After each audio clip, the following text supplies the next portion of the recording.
Holland. Both teams tonight are from Hood, Watsonian Rugby Football Club. We also have a special guard of honour coming up from the Watsonian Warriors. And finally, Scotland U20 are joined by two happy mascots tonight. Joshua Belford from Scotland U20 and Jimmy Mann from England U20. And welcome to you all.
Becky does it.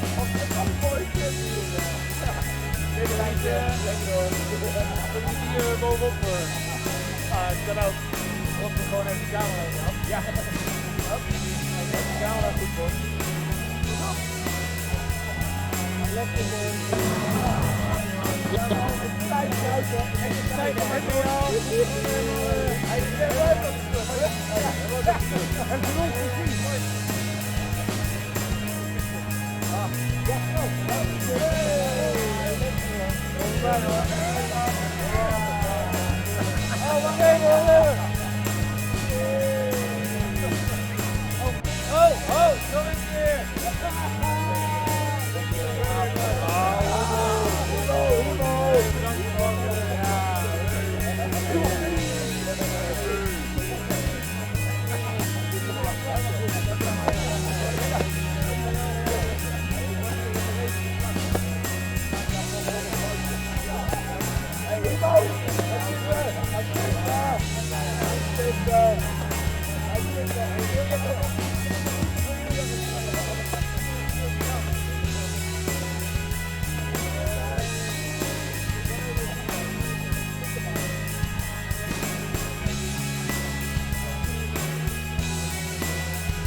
Frankrijk-Italië, ik weet het.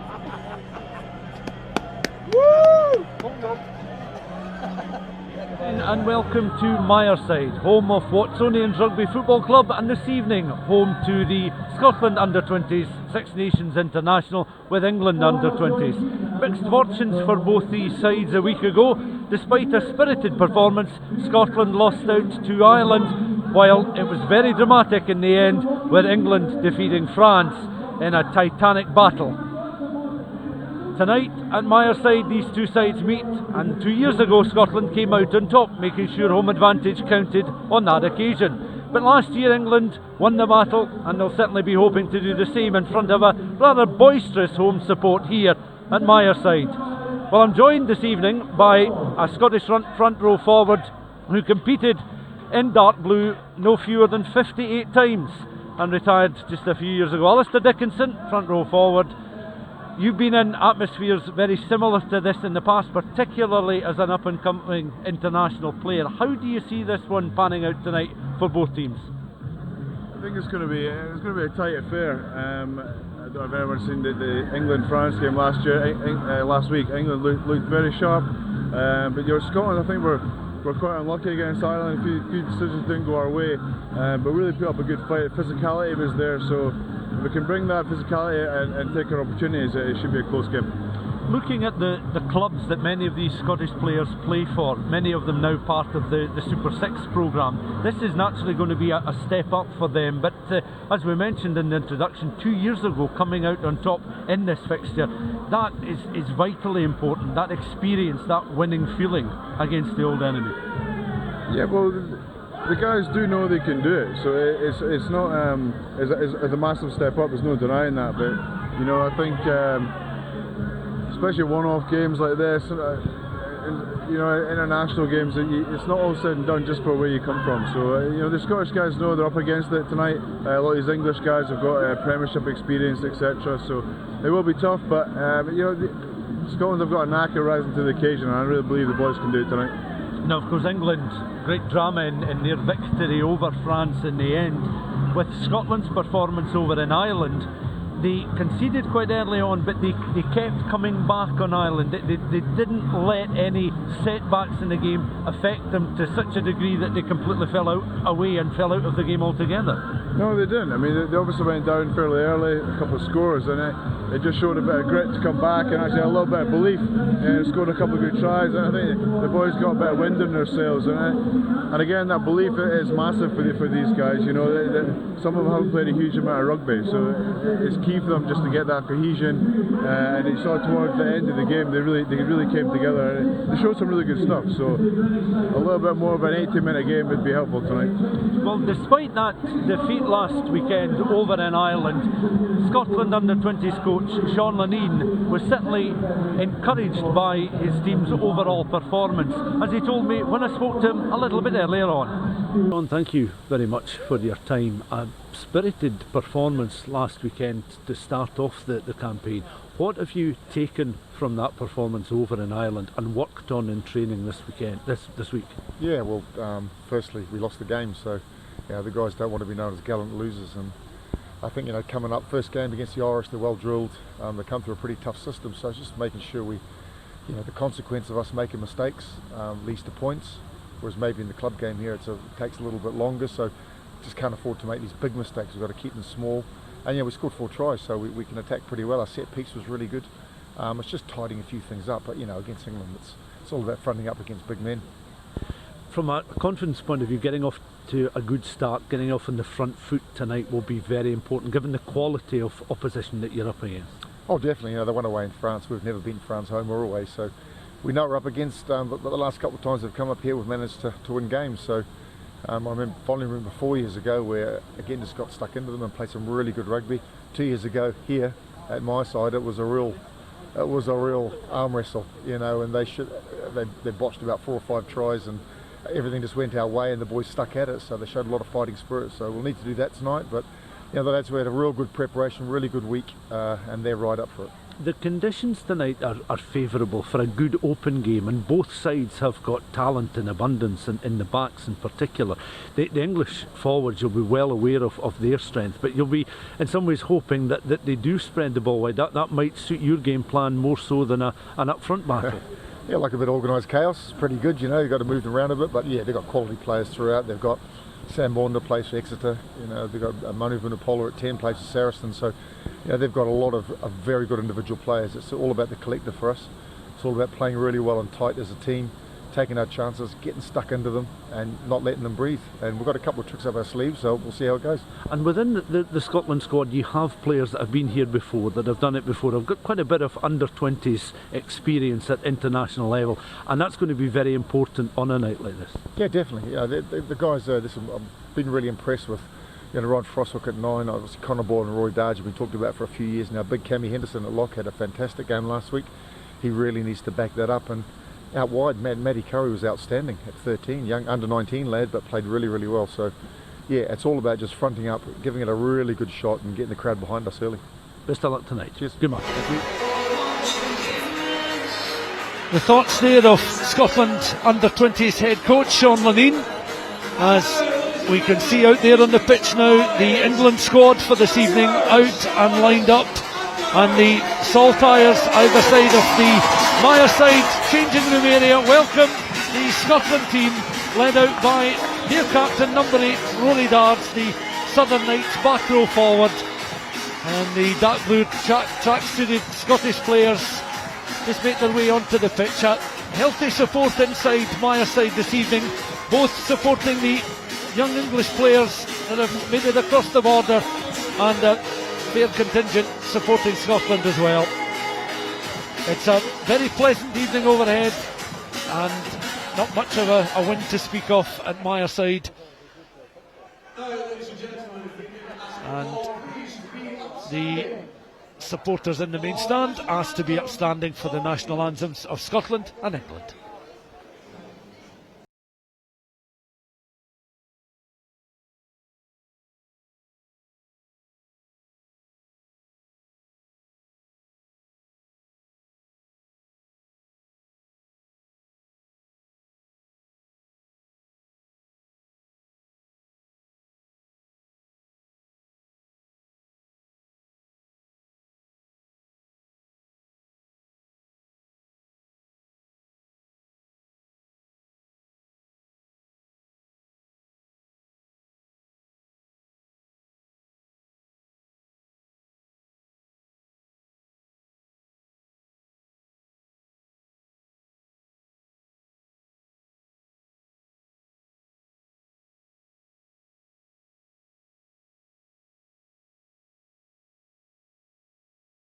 Ladies and gentlemen, led by the Stockbridge Pipe Band, please remain standing for Flower of Scotland.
Breaking away from their lineups to go into a pre-match huddle, and these sides, many of these players will know each other pretty well, having competed in the recent past. The Scottish side of course winning on Scottish soil 2 years ago, England coming out on top 12 months ago, and this the second outing for both these sides in the 2020 under-20s Six Nations Championship. There's an indication then, Ali, of the Scottish side then tonight, captained by Rory Darge, but plenty of creativity in there, and Frostwick and Chamberlain will be looking to decorate that midfield with some good play. And the English side, got some real bulk in the forwards.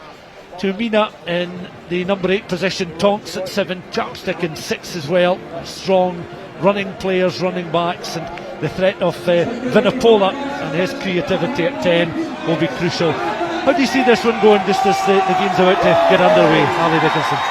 It's going to be really physical encounter. It's a nice crisp night, so Scotland will be looking to break the game up a little bit, throw the ball around a little, and England are a big physical side. You can see that there. So I expect a real tight, physical first 20. Tumia takes the ball forward then, the Fijian-born number 8, and an early opportunity here for Sam Wander, the captain of England, the Exeter scrum half, to try and line up a box kick, but England is penalised just outside their own 22, and there's certainly an early indicator there that the Scots are not going to hang about in these set piece opportunities. The instructions coming the way of the scrum half, Rowan Fostrick, and they'll certainly want to get off on the front foot early on, Ali, no question about that, and this is a good platform for them to build. Yeah, a scrum straight off is, it's a huge test for us. We have to be technically really proficient tonight to really combat this big English pack. England penalised then, early scrum for Scotland inside the opening minute of the game. Frostwick with extended right arm, and again England just drawn into conceding the penalty. So from an opportunity where they were trying to deliver a box kick from outside their own 22, conceding initially a scrum and then a penalty from that scrum, but Scotland are going to ping into the corner, and here's a chance for Chamberlain, and he'll slot that one down to within about 5 metres of the England line across on that far side. And in fact the referee is bringing play back to centre field there, Ali. I'll get your thoughts on what's happened there, because that was certainly aimed at the corner there from the Bristol Bears 10. We'll just see what's going to happen here. It's actually gone back the way of England. So, what was your reading of that situation? No, for me, 5 seconds. I'm not entirely sure. Okay. The referee hasn't made any gesture. It looks like he's missed touch and put out of the bag. So, that's a really disappointing thing, especially for the forwards. They did all the hard work in the scrum, and just a silly error. Yeah, it does look as if he just, from our angle here, it looked as if he'd got plumb into the corner, but he's obviously just kicked it out on the full 22 exit for England. But Scotland have it once again down this left hand side, opportunity, and suddenly Scotland are away, and good running there from Jacob Henry of the Southern Knights, but just caught in touch just down below us. So England having lost possession, conceding a scrum, and then Scotland throwing away a very good platform on which to build by, as we're saying, we've got a chance to watch the kick again, and it did go out on the full, but the referee a little slow just to give the instruction as to what it was there, and England now have it from the throw-in, taken on there by their starting hooker, number 2, Theo Dan of Saracens. Great breakaway from Theo Dan, this red scrum-capped hooker there. Saracens taking it up just over that 10-metre line.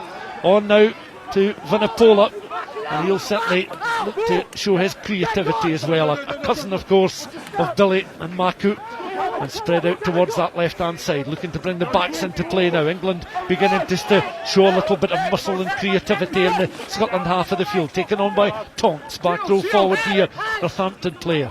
Shipped out, and again Vinapola trying to measure the pass there, comes off a Scottish boot, and the referee again coming back to near side. The main stand here at Myreside was allowing play to continue. Little advantage there, and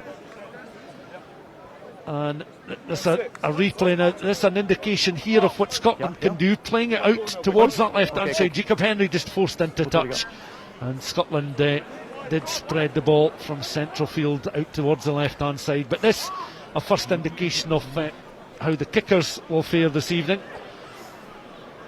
And this, Ali, you'll appreciate this front row forward, showing many of the defenders a clean pair of heels. Theo Dan, good turn of pace from him. Very good, yeah, he looked very sharp there. a little bit of a gap in defence, and he spotted it and was straight through. So Scotland covered well, but we just can't afford to just leave these open spaces, especially close quarters to the line out. So a little bit, but we scrambled back, and it's just disappointing that we're almost going to take the threat of 3 points from a missed touch effectively. Man of Vinipola, we'll see if that's just drifting wide of the uprights there. So no score 22 so far, with almost 5 minutes of the first half gone.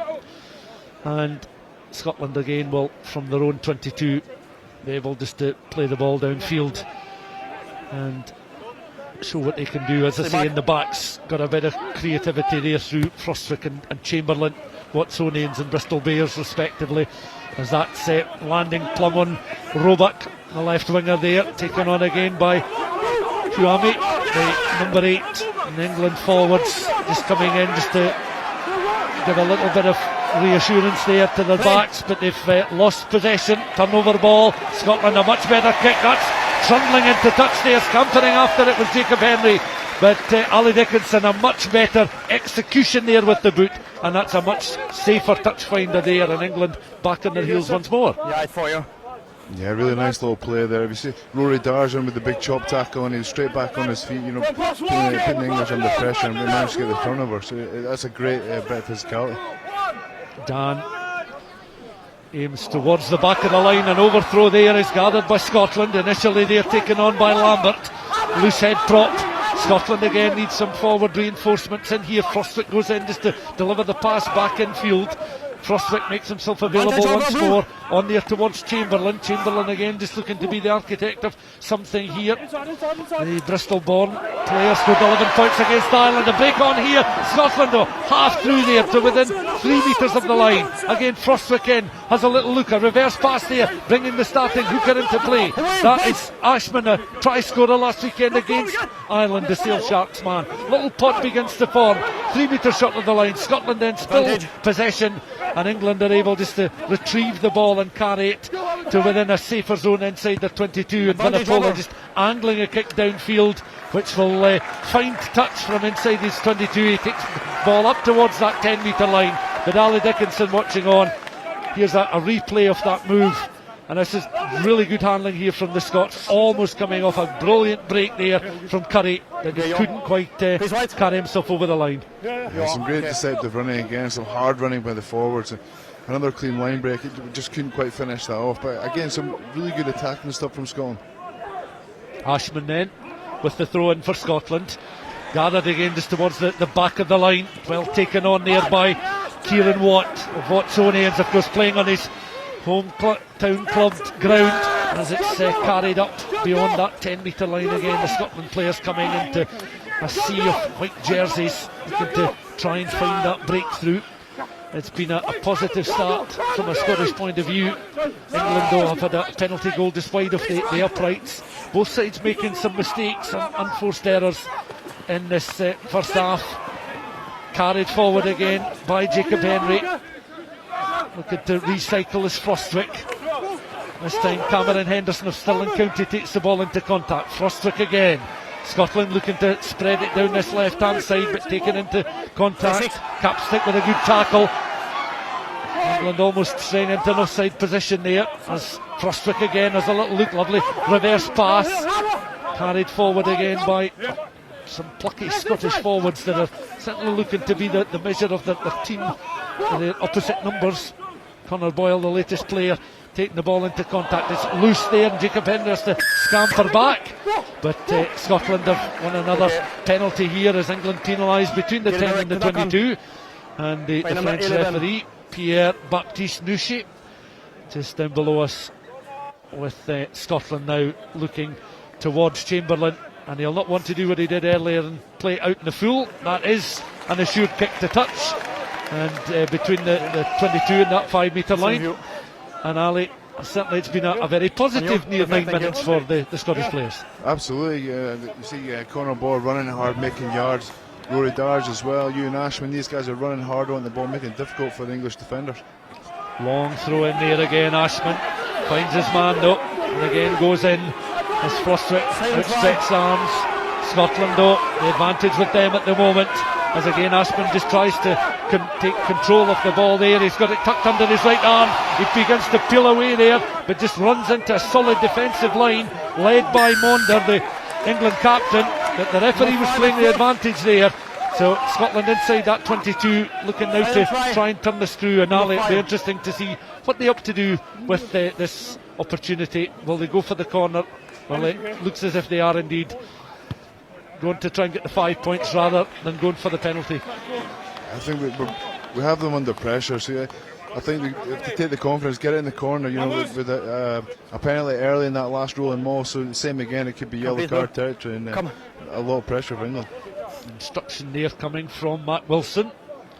Southern Knights tight row forward as it's now taken towards the middle of the line, but again just above the jumpers, and then coming in trying to pick it up of his toes there was Chamberlain knocking the ball forward. The referee allowed play to continue, and England now have it just outside their own 22 as it's spread wide there with Ojoma across on that far side, just working it through the hands there towards Hammer Webb, who's working down that left hand side, although wearing 14. Coming back into play there was Vunipola, slowed up just short of the halfway line, back to the inside centre.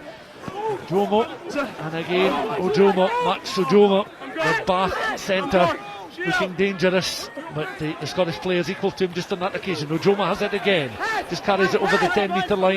The support by Roebuck there, just securing ball again for England as Tonks takes it on. Northampton forward, tackle comes in there as well. Theo Dan just tries to clear out any Scottish players as perhaps a box kick is going to be lined up here by Sam Wander. No, he brings the forwards into play once more as they get up closer towards that halfway line. And again Wander just controlling it with the studs of both his right and left boots, then pings a high ball into the sky. Not the brightest of floodlights here at Myreside, but taken well there by Chamberlain. Now spread wide, including there Ollie Smith, the fullback, spreading it out towards that right hand side, and Harry Patterson. It's back, driven forward here, and Scotland now looking dangerous. Their number 8 and captain Rory Darge, marauding run there from Darge takes him out of the English initial line of defensive players. Recycled here by Scotland as they're getting closer towards the 22. Planted back, Frostwick over the ball just now. So too Cameron Henderson, although he's flat in the turf at the moment. England looking to clear away quickly. A quick one taken there by Frostwick, who scampers up close towards that 5 metre line. Again, Scotland now looking just to recycle, to bring McCallum and Curry into play here. McCallum's grandparents in the crowd this evening cheering him on, and the Scottish players. Back row forward, Connor Boyle has it just on the angle now. Offload there, just a little misunderstanding as McCallum couldn't quite gather that deft pass. But the referee will go back to that central position inside the 22. England offside. And again, Ali Dickinson, we've not heard from you for the last couple of minutes. Another positive phase of play for the Scots, while the scoreline remains 0-0 after 12.5 minutes. Yeah, very good. We defended that English attack very well, you know, and made them kick, so that was a positive thing. And then we came back and counter-attacked, made some good yards. And again, carrying hard. Rory Darge is in there every single play. You know, he's fighting well tonight. So, and again, it's a really positive decision to go for the scrum instead of the 3. So, yeah, great stuff by Scotland. And it will be encouraging from a coaching point of view, because a lot has been made of the strength and the experience of many of the players playing in the pack. Some of them have got European experience, certainly some of the backs have as well, or been in and around that European scene with their respective clubs in the Premiership in England. But Scotland more than holding their own at the moment. Yeah, I mean, to be honest, they're putting England under a lot of pressure, especially at the set piece, line out and scrum as we're seeing here. So it's a great positive start by Scotland. Monder was trying to steal that there, but Frostwick just waiting the pass on towards Chamberlain. Centres linking up there. McCallum is tackled after receiving the pass there from Curry. Frostwick in again. On now towards teammates who are just on his right hand side, willing ball carriers here. Scotland tried to stay upright, but the referee again bringing play back to a central position inside that 22. And again penalising England. The referee, a French official, very much a central figure at the moment. And Scotland now signalling to the referee they're going to go for the posts, and this will give them a 3-0 lead. But it's been a very workmanlike performance from these Scottish players inside the first 14.5 minutes, and England by no means having it their own way. No, I think they're finding it quite tough. You know, I'm obviously biased, but I would have gone for another scrum. You know, that's two scrums, 2 penalties for Scotland. You know, they're really putting the squeeze on there. Yeah, if we can keep that going for 80 minutes, we'll get some good headway in there. As we mentioned, Chamberlain 11 points against Ireland last weekend for the first points this evening. No mistake, 3 points to 0 then Scotland lead. And the vast majority of those inside Myreside applaud the efforts of these Scottish players. But Ali, there's no question about it. You can see in the fits and starts that England have played with possession of the ball, they have looked very dangerous. And in the likes of Vunipola and Tuima, the number 8, and Tonks, the number 7, they've got some very, very dangerous, creative and ball carrying players. Yeah, when they get a bit of space, you can see they want to attack. They've got some big, quick players, so we just have to be careful. Obviously, keep the ball, you know, keep away from these guys and play as tight as we can, especially in silly turnovers like that. There, you know, just cut out these little silly mistakes, get them back into the game. Dance just couldn't quite take that high ball, and we mentioned, I was talking to Chris Patterson just before the start of the game, the retired Scottish international fullback, and he was pointing out that it's not the brightest floodlights. If the ball was up in the air, if it was a high Gary Owen or a high box kick by the scrum half, it could momentarily be lost in flight. So real concentration required from these players under the high ball. Throw in then here for England. Theodan over on that far side, one towards the front of the line, bit of a steal on here, and England have managed to work it down that blind side, and it is their hooker, one of the danger men, Theodan, the Saracens man, down that blind side, taking the congratulations of his teammates. 16 minutes gone, no sooner has Scotland taken the lead, they're perhaps switching off at that set piece. And Ali, you mentioned the unforced errors there, that coming from not taking the ball cleanly at the restart kick, and from an attacking set-piece platform, England making Scotland pay. But credit to the hooker. Yeah, if you just watch the replay here, they just come down back down the blind side and ended up being a pretty simple 2v1. But you know, it's just a silly mistake, you know, unintentional, unforced error of a drop ball from scoring a penalty. So a little bit disappointing, but you know, it's against the run of play, to be honest. So we get the ball back, get it back down here, and start again. Hammond did very well to win the ball in the line. The support came from Tuima, Rusi Tuima, the Fijian number 8, and then it was a simple pass in an area blindside pitch that England would make Scotland pay through Theodan. And this conversion attempt from across on that far side, Vunipola then will line up this kick. Here he goes then. Just takes a few steps, angled kick. That's not going to be far away, comes off the uprights and over.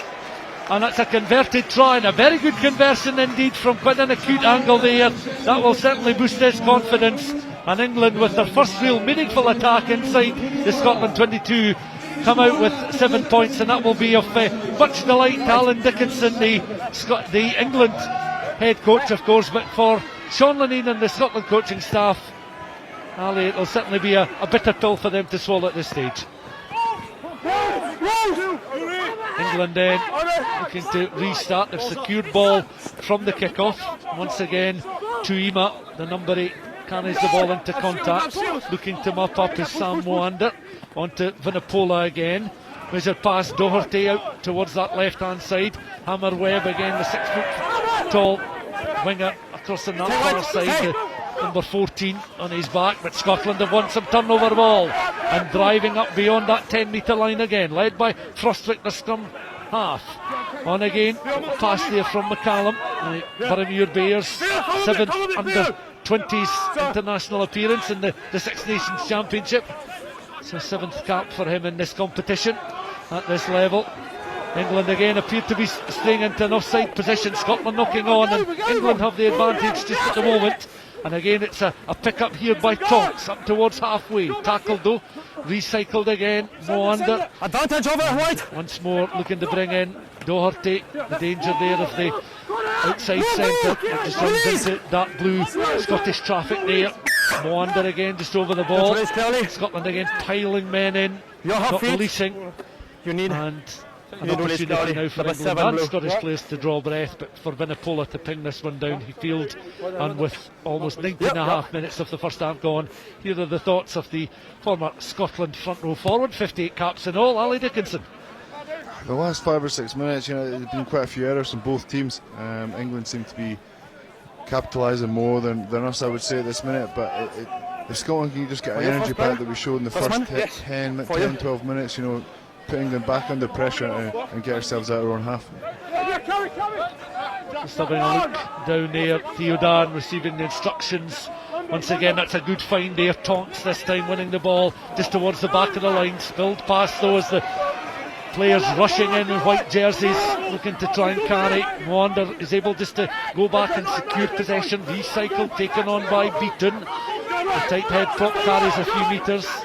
Secure ball here. Again, Vunipola out, little pass in from Hammond. Again, won the ball well in the line out for the try. Outside centre, tries to link up, but it was the Ojomo, the inside centre, who was initially doing all the running with the pass to Referido. Bringing the play back towards the edge of that 10-metre line. Players just getting themselves back in position again, and perhaps a let off there for Scotland because Ojomo was off and running there, and he is one of those players that you really can't take your eyes off him in terms of his ability to create something out of nothing.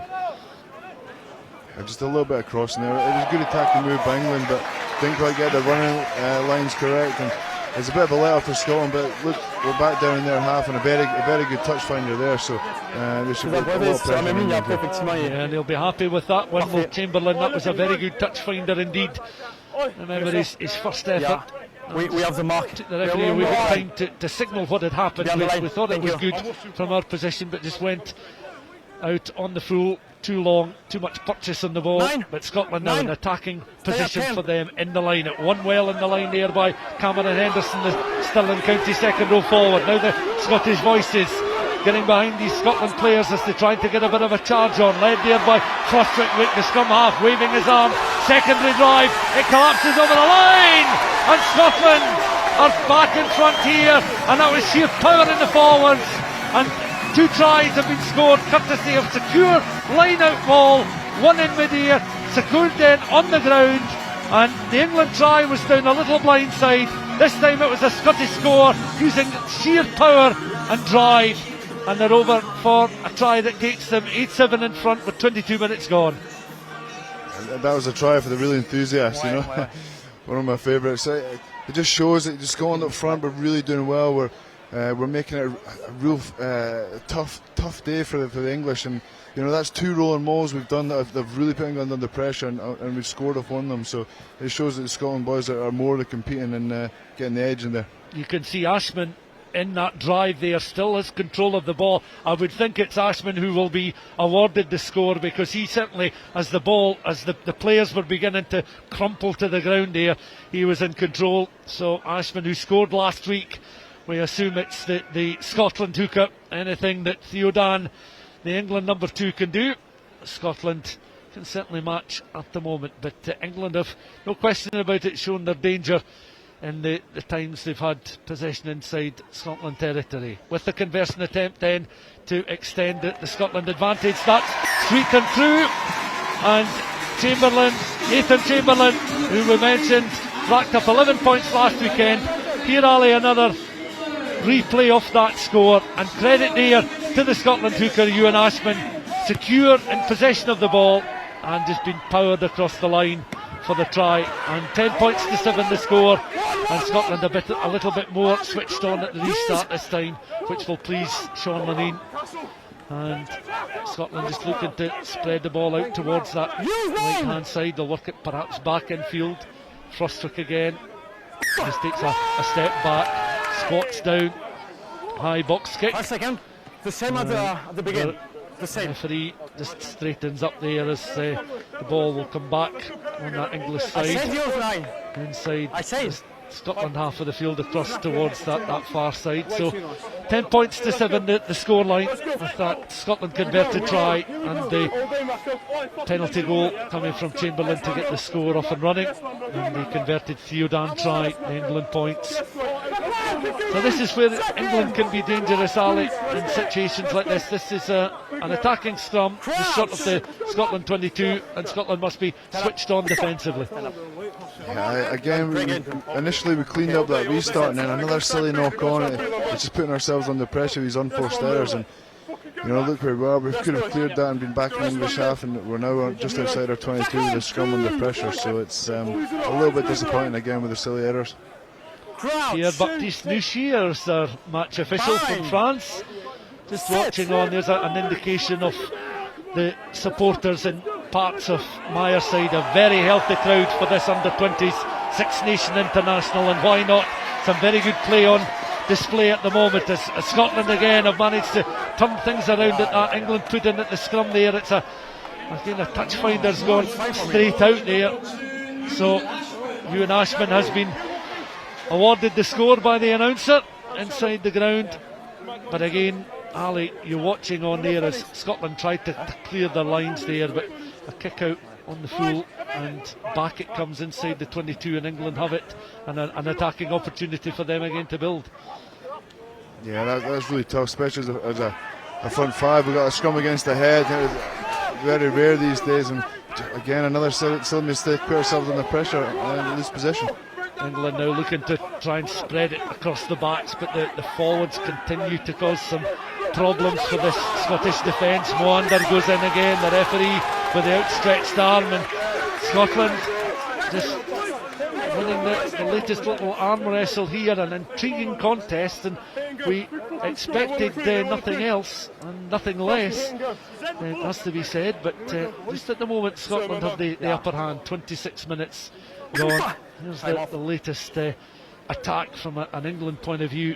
Just players piling in, looking for the opportunity to recycle, but just knocking on as the French official just signalling that England couldn't pick up off almost the deck there cleanly.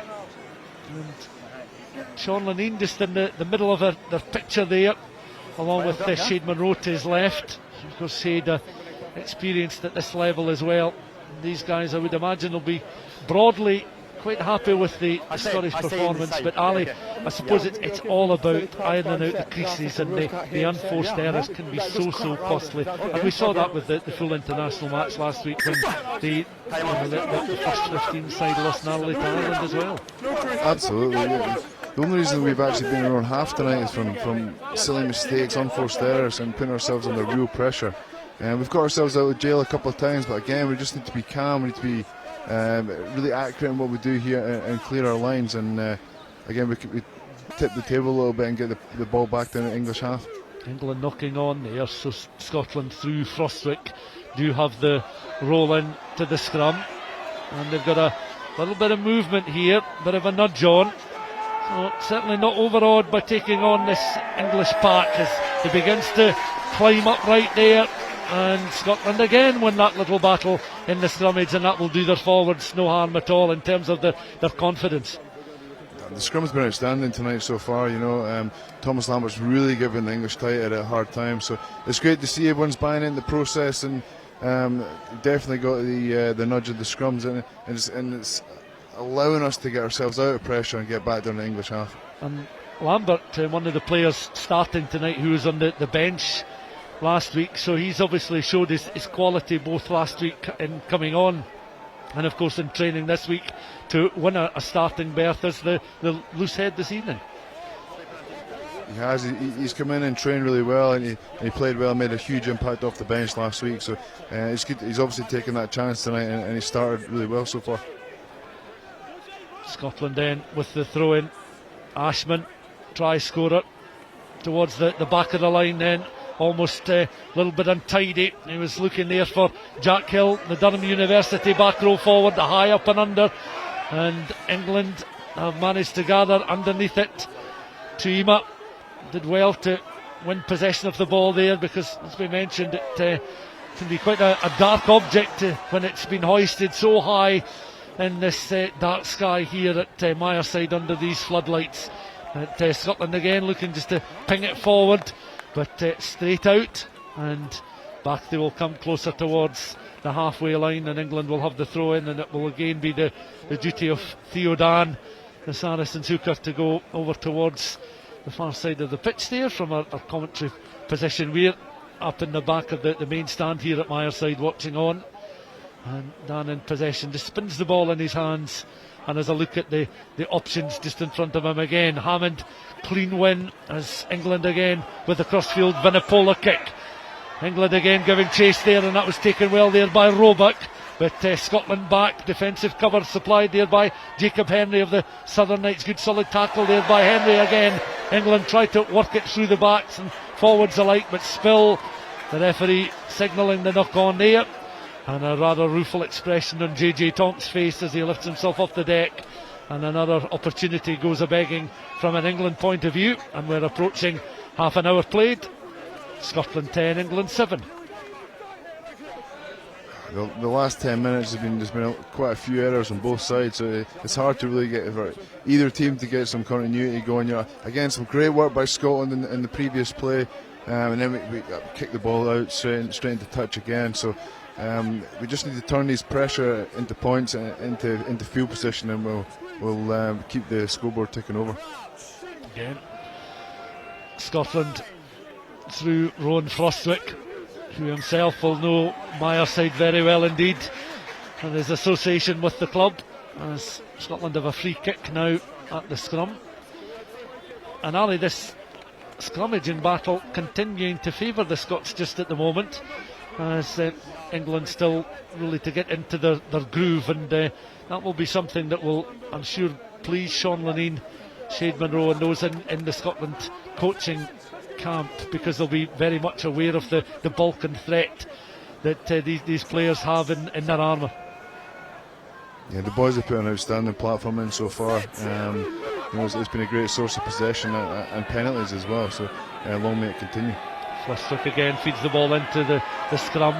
Dards just tries to get a little bit of a shunt on there, and Scotland win another penalty. England conceding at the scrum. And again, a few of the England players just looking towards Pierre-Baptiste Nuchy, the referee, and I think he's calling JJ Tonks forward here. I think he's going to have a word. I mean, I can't really hear what the referee's penalising, but Scotland have had numerous penalties for the same offence, so it's which is on the far side. Yeah, I think he's going to have to, England are going to have to really tighten up there and not give away any more silly penalties. Well, I think the referee there relaying to JJ Tonks and to the captain Sam Bonder, that's 4 penalties at the scrum. I think any more and he will show a card. So it comes crashing off the main stand roof here at Myreside, so very much a secure touch finder there for the Scots. And Scotland's front row forward and try scorer Ewan Ashman. Seal Sharks in possession now, the throw in at the line. Free kick this time to England, and a bit of movement there in the line, and that again is something that will frustrate the Scottish support, and I'd imagine yourself as a front row forward you'll be frustrated to see that giving away a free kick there. But Scotland though were able to read that kick downfield, and that was good work particularly there by Jacob Henry, scampering back just to secure ball. And Scotland again looking to recycle through Frostwick just outside his own 22. Forwards again just trying to pick and go. Lambert taking the ball into open contact. Frostwick again in behind. Charge down there as the box kick. England had players running up at a fair rate of knots there, and that was good cover supplied there by Ben Donnell. Coming onto that is 6 foot 4 inches, 17.5 stone, but with raised forearms, it's going to be difficult for Frostwick to clear his height. Quickly, please. And that charge down takes play back towards the edge of the 22. Ali with 32.5 minutes on the clock. It remains Scotland 10, England 7, and it's been a thoroughly entertaining opening 32 minutes so far. It's been great. It's been a bit of an arm wrestle. Again, Scotland doing some excellent work and then just letting ourselves down in the last minute. Again, unforced error at the line out there. Free kick. It just these will be frustrating the Scottish boys. We're doing a lot of great stuff. We just can't quite find that momentum, to get ourselves out of the half and back down in England's territory. Frostwick again, just looking to found willing runners going into what is effectively a mobile roadblock here, if you can imagine such a thing. The England jerseys, the box kick, plenty of height on that. Underneath it is Roebuck. Roebuck then tries to scamper away from the attentions of the Scottish defensive cover, supplied there by Lambert with a good tackle. Offload though and good play as Beaton again just leads the charge across on that left hand side, spreading it wide. Stewart and Hammerweb across on that far side. I mean, relatively quiet figures certainly in attack, and England again are held up just as they break into Scotland territory out on that left hand side, trying to work it back in centre field. Lots of forwards again, just trying to lead the charge with Moanda in behind. And the scrum half just calling the shots as he now squats down and has a look at his options. A little glance to the left, plays it to the right, and Vinapola hoists a high kick again. This will be an inviting one, a tantalising one. Stewart does very well, the England fullback almost again escapes the attentions of the Scottish tackle that comes in there from Chamberlain. But again, England making perhaps rather heavy weather of it just on that right hand side as their frustrations continue, but they've done well just to maintain possession of the ball this time. And Tuima carries over the Scotland 10. Again Moanda on now towards the galloping Donnell. Donnell again just running into solid Scottish defence, still short of the 22. Scotland with the turnover, looking to ping it left footed downfield.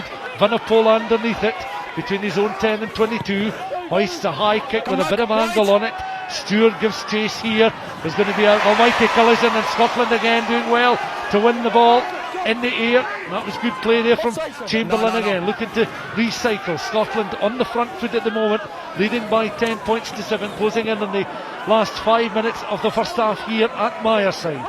This of course Six Nations under 20s action between Scotland under 20s and England, and Scotland winning here 2 years ago, England coming out of drop of course a year ago, and England winning 29-24 over in France last weekend in what was an almighty tussle with a thrilling finale. Scotland then through Chamberlain has time to gather inside his own 22, spin round and clear downfield, and that's a good touch finder that lands on the Scotland 10 metre line.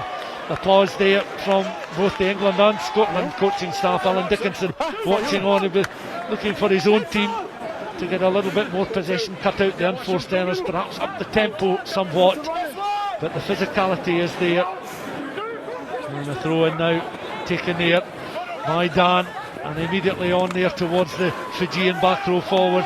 Tumia playing for England of course, as it's carried forward this time by Donald, who's becoming increasingly important in these mazy runs now, as Ojoma finds out on this left hand side Roebuck, but Roebuck's hauled to the ground is short of the 22, and again England looking to recycle once more. They've got players back in position, Vinapola, but led there by the scrum half Moanda, the skipper, and Moanda of course of Exeter, just showing his experience at his tender years of course, as the centres again trying to link up with the forwards, and it's Stewart now. Stewart, galloping run there from Stewart. Is he going to be caught? I think he's managed to cross the line. The referee does raise the arm, and Stewart there, Freddie Stewart, powerful running in, of course, in for Josh Hodge, 6 foot 5 inches and 15.5 stone, and Ali Dickinson, he takes some stopping there, and the Scottish defence just couldn't clamber across and slow up the English fullback. No, it's a disappointing result for Scotland. It was a good wave of attack by England, you know. They were challenging the Scottish defence with some big heavy runners, and it eventually managed to swing it out wide and score in the corner. It's just a little disappointing. Scotland managed to stay in their own half, just do silly errors that we talked about before. It's just a bit frustrating to concede, especially this close to the half. So a little disappointing, but we're still very much in this game and get back down and sort things out. Ollie Smith did his level best to try and slow up Freddie Stewart there, as we could see from the replay of the try, and it was good timing of the pass as well from Ben Donald, the second row forward, very much involved here. There's a perfect angle of the kick for Vinapola again. He landed a perfect conversion from a similar position a little bit earlier in the half. England, remember, leading by 12 points to 10, and this kick would give them a 4-point cushion going into the final couple of minutes before half time. Here he goes then, Vanapola, clean strike, that doesn't look too far away from here, off the uprights and over again, my word, that's an identical kick to the last one. That is quite incredible when you think his last conversion attempt struck the right hand post, worked its way over the bar, identical kick, identical outcome, and England will credit to Vanapola, he certainly has his kicking boots on, as we watch again the powerful running of Freddie Stewart there. 6'5" in, as we mentioned, for Josh Hodge. Stewart was on the bench in that win over France last weekend, and making his presence in the first team, first under 20s start in the campaign count with an excellent try. So it's been a first half which is passed almost in the blink of an eye. Hard to believe that it's just under a minute left, and Ali Dickinson alongside me. This an important set play here for Scotland, because they will feel very disappointed and subdued at conceding the try in the manner which they did. Thank you. Absolutely, we've actually lost a couple of lineouts as well through our own mistakes.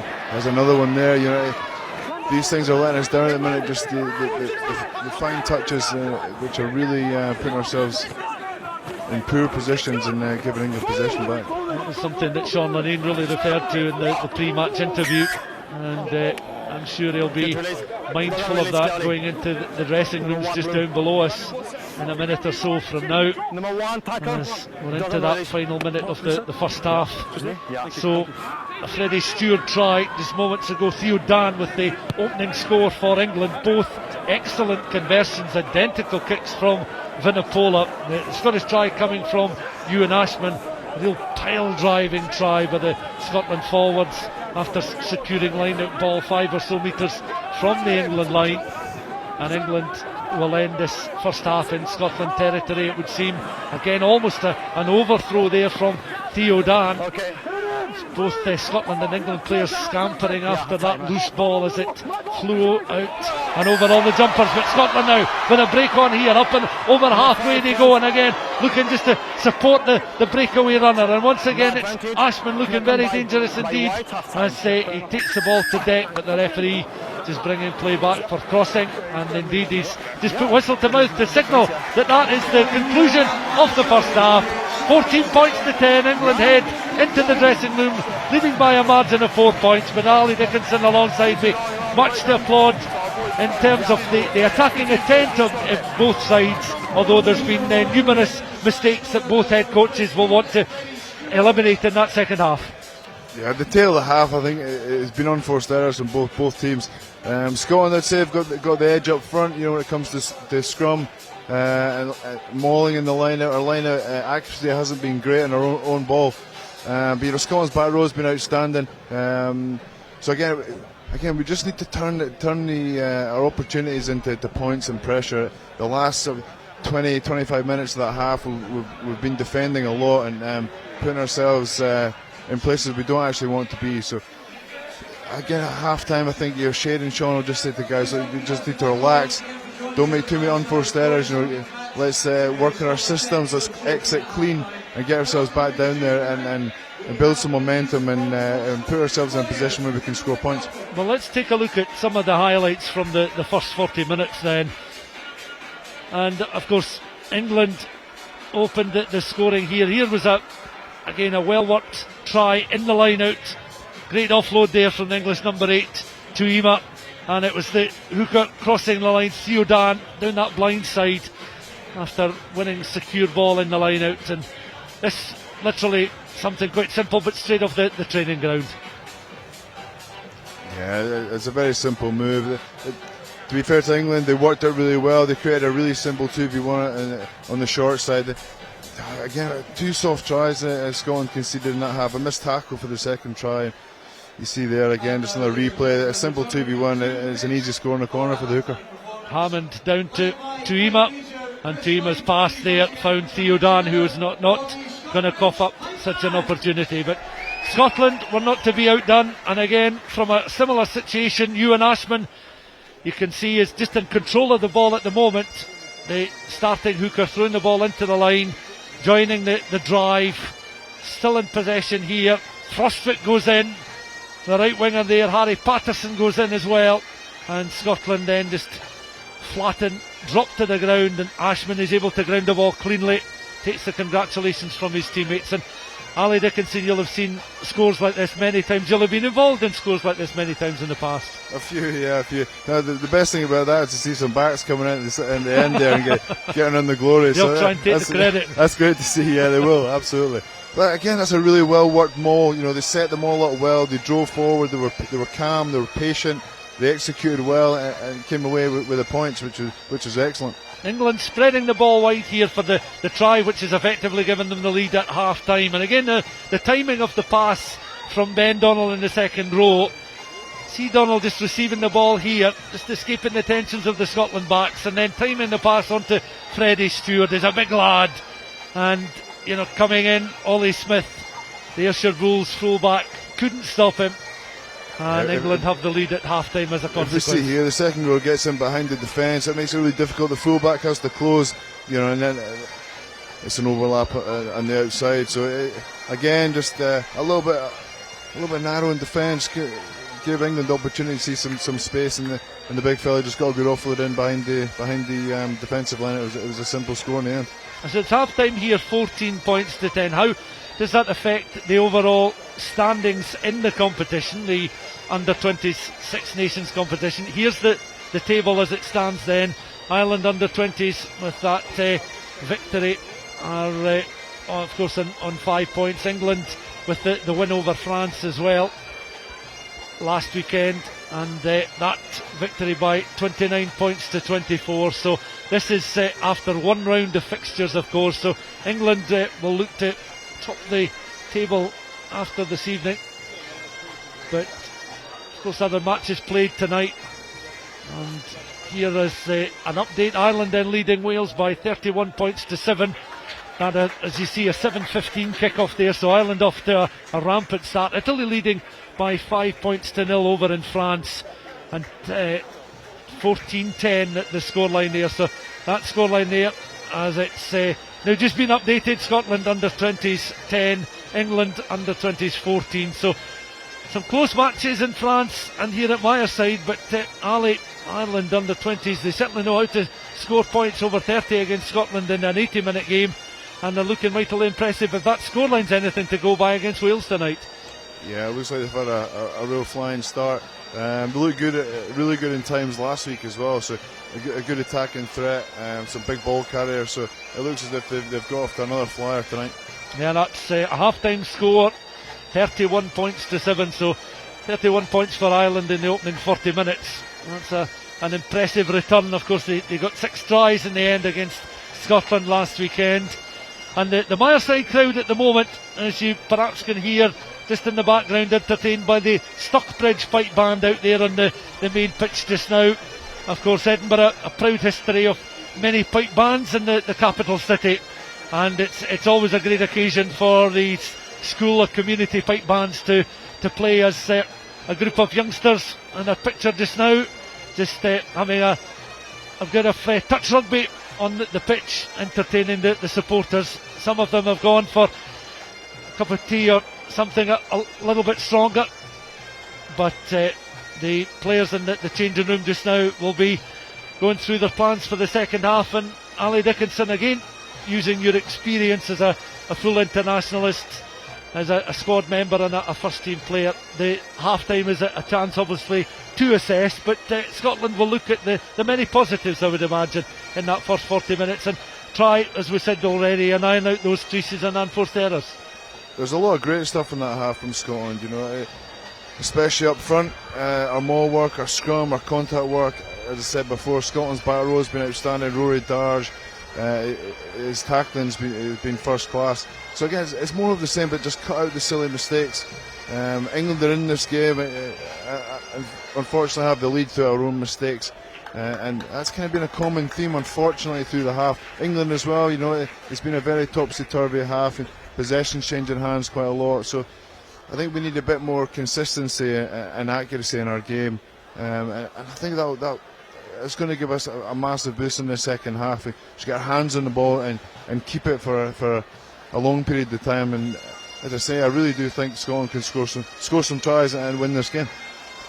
Scotland on the bench this evening have Rory Jackson, George Breeze, Alex Maxwell, Jamie Campbell, Gregor Brown, Kyle McGee, Cameron Scott and Max Priestley. So again, plenty of creativity there. A number of the Boroughmuir Bears players. Of course, it's worth mentioning as well, Ali, we talked there about Boroughmuir Bears. A number of these Scottish players are now affiliated with Super 6 clubs, and this in effect is, for many of these players, a step up in terms of the physicality and the demands placed upon them. But they're certainly not, if the first 40 minutes are anything to go by, looking out of place at all. No, I don't think so. Yeah, I think physically Scotland have been outstanding, and that's where the whole Super 6 league comes into play. You know, that's where Scottish rugby want to get to. That's the stepping stone between club rugby and professional and international rugby. So I think it's showing tonight that physically there's not an issue. Just a little bit of our accuracy, as we've said, and silly errors. But you know, I think the boys are really stepping up well and showing they're here to win, not just compete. One interesting stat from last weekend: Scotland conceded just 4 penalties in that opening game against Ireland. Now, certainly the discipline you'd perhaps has maybe let England down a little more than Scotland in terms of the penalty count in that opening half, but against a level of opposition that can be very physical and can be very much in your face, the Scotland players have been able to handle that very well indeed. And to England's credit as well, conceding a lot of penalties at the scrum, but the referee has yet to go and card anybody. Scotland's discipline's been really good. It's a common theme, you know. Shade and Sean are very clear that penalties nowadays it's not just a single penalty. You can sometimes lose 60 yards, and you know, and to be able to stop rolling mauls is very difficult these days, as we've seen tonight. So there's a huge knock-on effect to these penalties, and if you can defend really clean and not give silly penalties away at breakdown, at scrum, set piece, it goes a long way to just improving the overall performance and the consistency which the team plays by.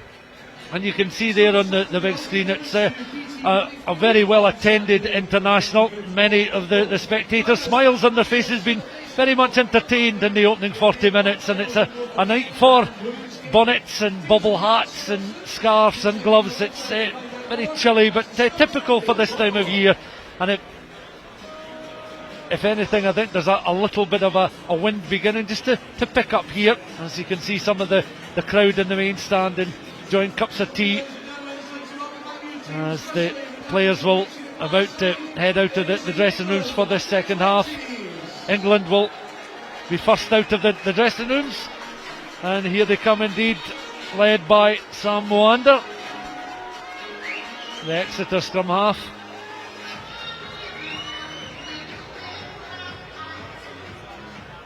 And Ali, it will be very interesting. We just read through a few minutes ago the Scotland replacements tonight. A, the impact they will have, and B, when Sean Lanier will go to the bench and look to bring on some fresh legs and fresh minds. Yeah, there's no doubt he'll go to the bench. Not too sure. We'll wait and see how this opening 10-15 minute goes, and then we can look to the bench, see if we can bring on. We've got young Cammy Scott there as well. He's got a bit of creativity about him, so we may see him front row. I would imagine will all get replaced. So especially with the forwards, they've got some big performances to fill when they come on. But I'm absolutely confident they'll do it. Well, the stadium announcer inside Myreside certainly earning his money, geeing up the crowd here. The vast majority certainly rooting for Scotland, but it's a very healthy crowd supporting England as well, which is great to see and great to hear. And England, just at the moment, Harry Patterson underneath that high ball, just putting a bit of pressure on the Scotland right winger there, but he's secured ball well, and Frostwick just in, and with the offload towards Thomas Lambert there. So Scotland looking just to secure and clear from their own 22. It's worked its way back there towards Chamberlain downfield. England gather in touch, thought about the quick throw in, but they will just take the routine throw in, and across to gather the ball is Theo Dan, one of 2 England try scorers in the first half. Here's a replay of that clearance kick downfield, and you can see England were very quick across there Stewart was thinking about taking the quick throw in, but it's the inside centre. Ojomo again just crashing into Scottish jerseys. Recycled again by England. Wonder again, just out towards his standoff partner Vinipola, who's been exceptional with the boot this evening, particularly off the tee, with 2 identical kicks, striking coming off the right hand post as he was watching and going over the bar. Recycled again. England then looking just short of the Scotland 10 metre line, dangerous, and England overrunning that, little bit of crossing there, slight misunderstanding coming, flying in there was Ben Donnell looking to receive the ball, misunderstanding there between the backs and the second row forward, and led up for Scotland. I think England's, well, first and foremost, it was a really good exit by Scotland, gathered well, a great clearance kick, just short of the 10. And I think England's half-time talk was very direct and round the corner from what I've seen, but well defended by Scotland.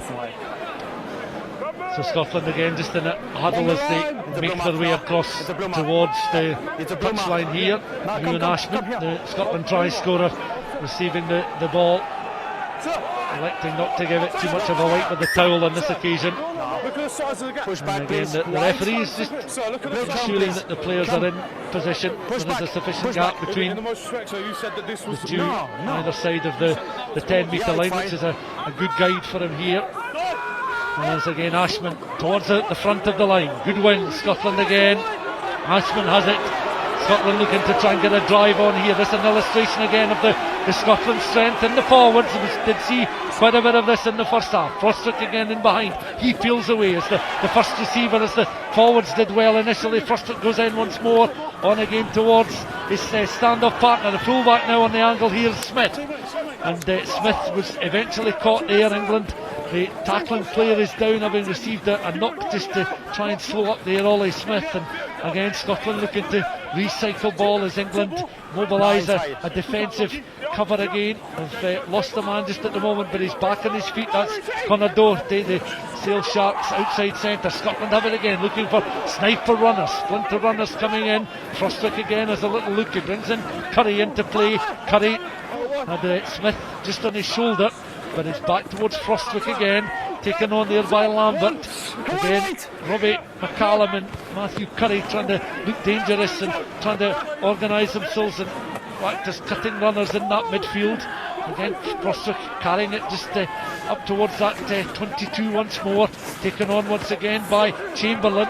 Little reverse pass there, brings the forwards into play once more. Chamberlain once again. Smith just tries to dance his way out of trouble, supported there by Kieran Watt in the second row for Scotland, just in the loose at the moment. This time Lambert just slowed up on the edge of the 22. Again Scotland looking to try and recycle. It's again an opportunity for Frostwick, who was half through there, but England alert to the dangers presented there by Rowan Frostwick of Watsonians. 19 years old, 5 foot 10 inches tall, but a good head on his shoulders and some good experience about him, even in these, as we said, tender years. Outstretched left arm, the referee signalling Scotland an advantage here. Prodded forward here, crossfield kick again. The winger was just trying to measure the bounce of the ball there. Harry Patterson involved in the very first action of this second half, but the referee will bring play back courtesy of that advantage. And it's been a breathless opening 4.5 minutes of the second half. High time we had the thoughts once again of Ali Dickinson. Outstanding attacking set there by Scotland.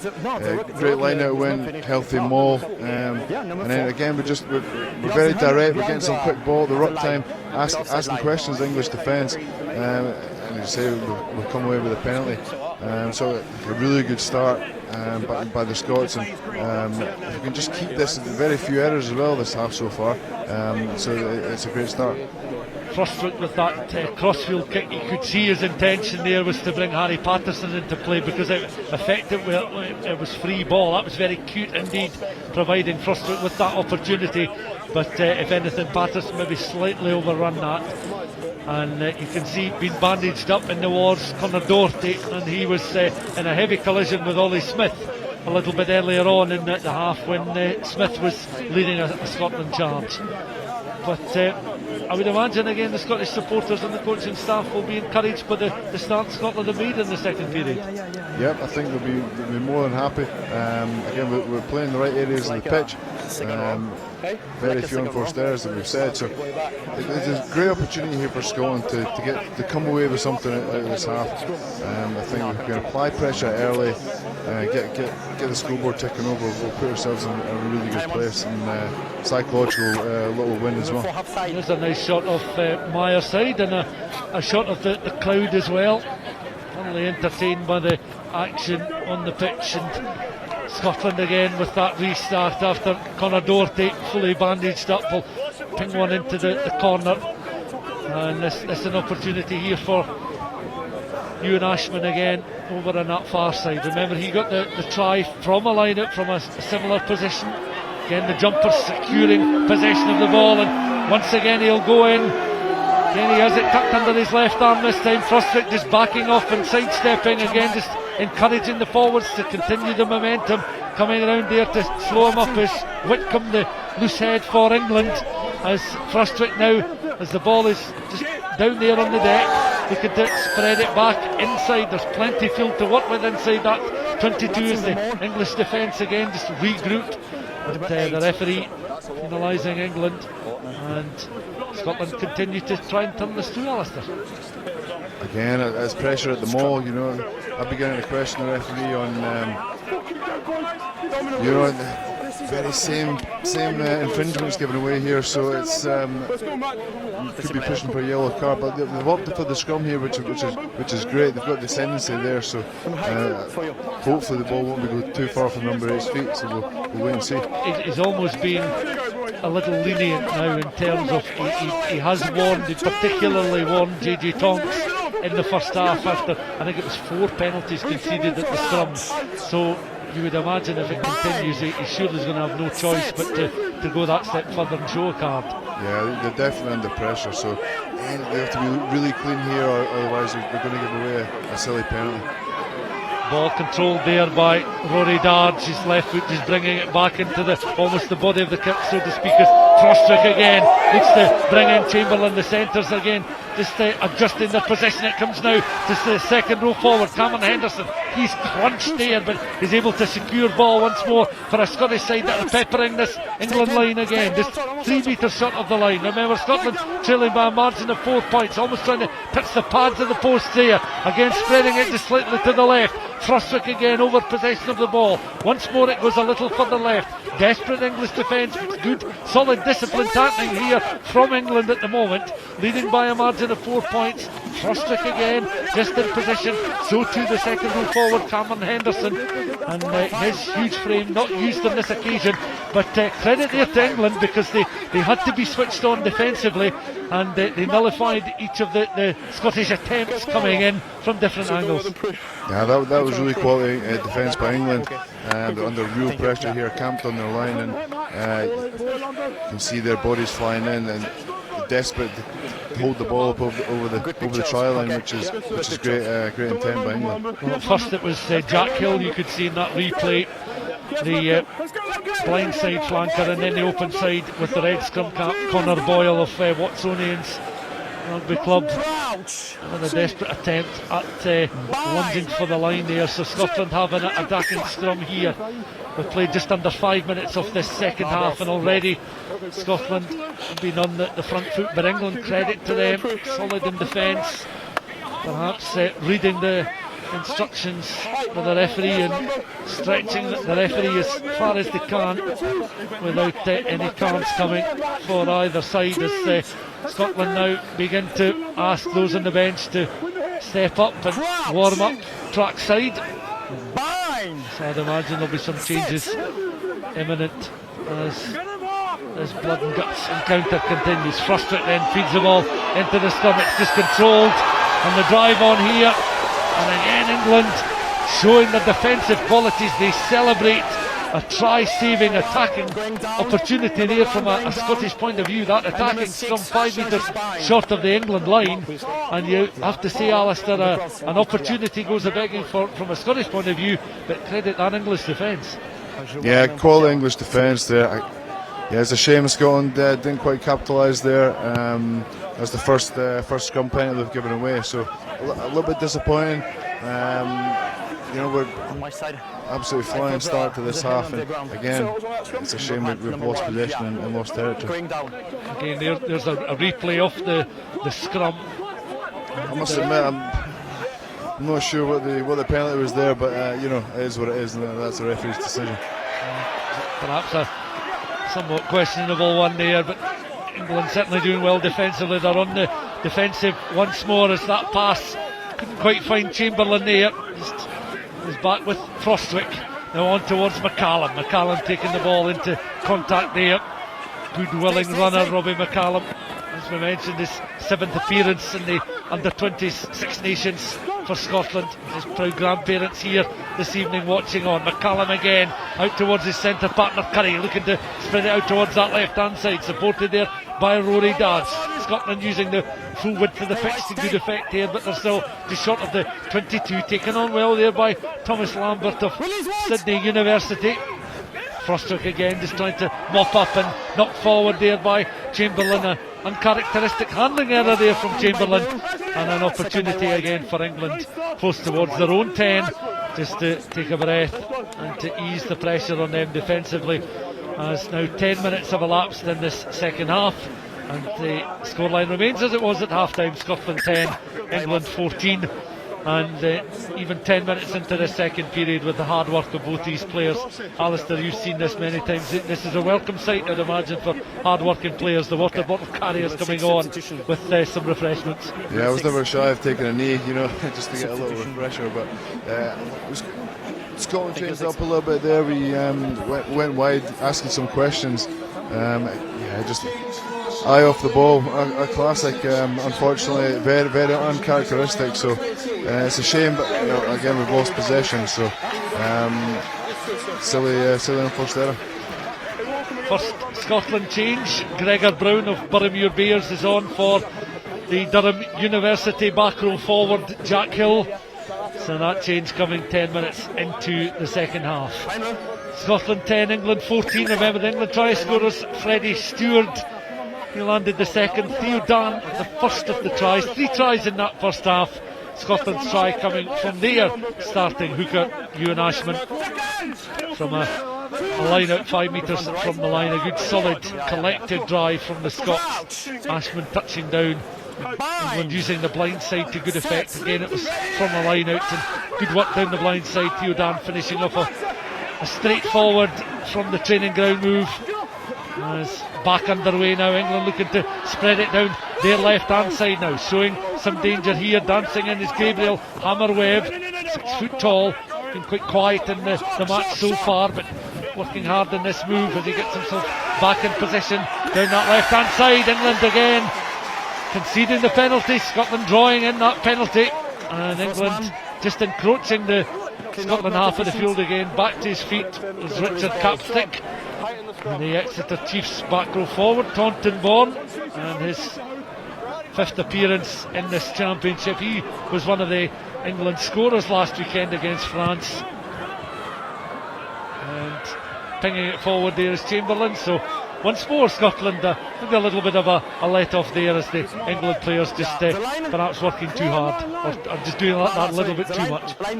Really good defence by Scotland. Again, we're being really dogged at the breakdown. We're getting our just reward, so it's really great to see. Now we've got possession back, so good win the line out. Ashman again winning the ball in the line, and Scotland have won some secure line-up ball just in the middle. Ashman again goes in and secures possession. Good play here from Ashman out towards Frostwick. Once more Scotland again looking determined as the players take it in turns just to try and unlock this English defence. Frostwick on this time towards Gregor Brown, the Boroughmuir Bears back row forward, involved in the action since coming off the bench. Chamberlain again, loose head prop carrying is Lambert though just slowed up just to the edge of the 22, carried forward this time by Kieran Watt, another Watsonians player on home soil, so to speak. This time Cameron Henderson carries, tries to be direct up towards the edge of the 22. recycled again. Good play here from Chamberlain. Little pop pass towards his left hand side.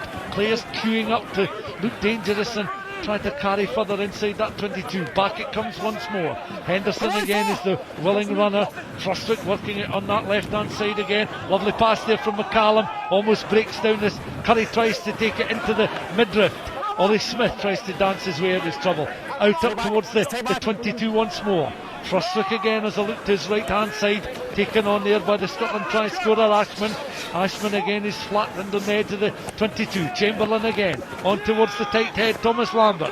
Lambert though is in reverse mode there as he couldn't really go forward and was caught in a clutch of England jerseys there. Back towards Ollie Smith, again making himself available as the right winger Harry Patterson, who just backs off. Just in the corner of your picture just now is a little intricate 1-2 stuff going on here. Conor Boyle just tries to escape the attentions inside the 22. England again just neat and tidy defensively, but to be switched on here is Scotland. Are creeping ever closer towards that 5 metre line. Inside the 22 they go once again. 54 minutes now on the clock at Myreside. 3 tries, 2 to England, who lead by a margin of 4 points, 14 points to 10. Scotland have coughed up possession again inside that 22, but they have it back once more on the edge of the 22. Thought it was almost a turnover situation, but Scotland did enough just to secure ball, although they were forced backwards. And again now they're on the front foot again. Frostwick has a little look to his left hand side to see what options are available. 40 minutes in that first half went in the blink of an eye pretty much, with those 3 tries and plenty of entertaining play, and it's really continued in this second half. But frustrating moments, Alistair Dickinson, for a Scotland side who've showed promise but just can't seem to get that killer run through this England defence. We're working hard, we're really battling away at the coalface there. You see Conor Boyle, double efforts all the time. Rory Dars, Thomas Lambert's been really busy, so it's great to see look like they've got a lot of energy. We've come away with a penalty, so we've now got a 5 metre line out. And the way the maul's going, I would back it and say it's not going to go too far from this line out. Kyle McGee on for Rowan Frostwick at number 9, and McGee has been a prominent point scorer in the Super 6, the 8 round of matches that we've had so far in the Super 6 competition, and he'll certainly want to add to his season's tally in Scotland colours. England have also made 3 changes. We'll bring you those in just a second. As again, Scotland looking to get a secondary drive on here. They're peppering the try line once again, showing their physical presence, particularly in the forwards. And again, England defensively on the rack. The referee's going to have to look at this. Again, I think that's the 3rd penalty when it comes to Roland Maul, so it could be a question asked here. I need discipline. We are the front of the in goal, okay? Can I have a word? Yeah, you can tell us to play off here.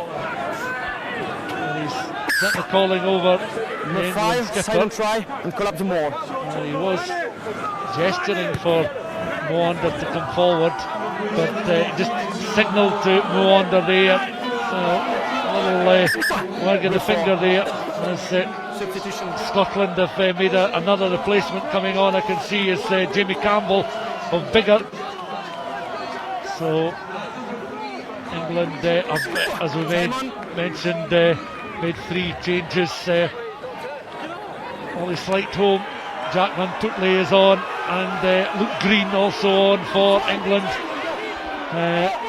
Tootley is going to be an important figure, you'd imagine, defensively, as Scotland again get another drive on here. The crowd expected, and the referee is going underneath the post for a penalty score, a guaranteed 7 points. And Alistair, well, you felt something was going to give, but it was going to be penalising them numerically. But he's gone underneath the post, a penalty try, and Scotland find themselves in front by 17 points to 14, and off credit to the effort of the forwards. Yeah, it's just repeat offence. They've actually got a yellow card as well, so it was a bit of a double win there. So, he did warn English forwards. You're giving away too many penalties, and unfortunately for them, they've lost 7 points and the player. So great attacking tenacity by Scotland. They really worked well there. Inevitably, when a penalty try is awarded, there tends to be a card shown as well. So England are indeed down a man, and it's George Hammond. In fact, it's correction, it's Ben Donnell who has been yellow carded. Look forward, Ben Donnell. Now in your picture, just walking back towards the halfway line. We'll watch the next 10 minutes in the sin bin. And Jamie Campbell on for Kieran Watt in the Scotland change. The restart kick again is down the throat there of Harry Patterson, the Heriots winger there, taking the ball well. Dards, the Scotland captain.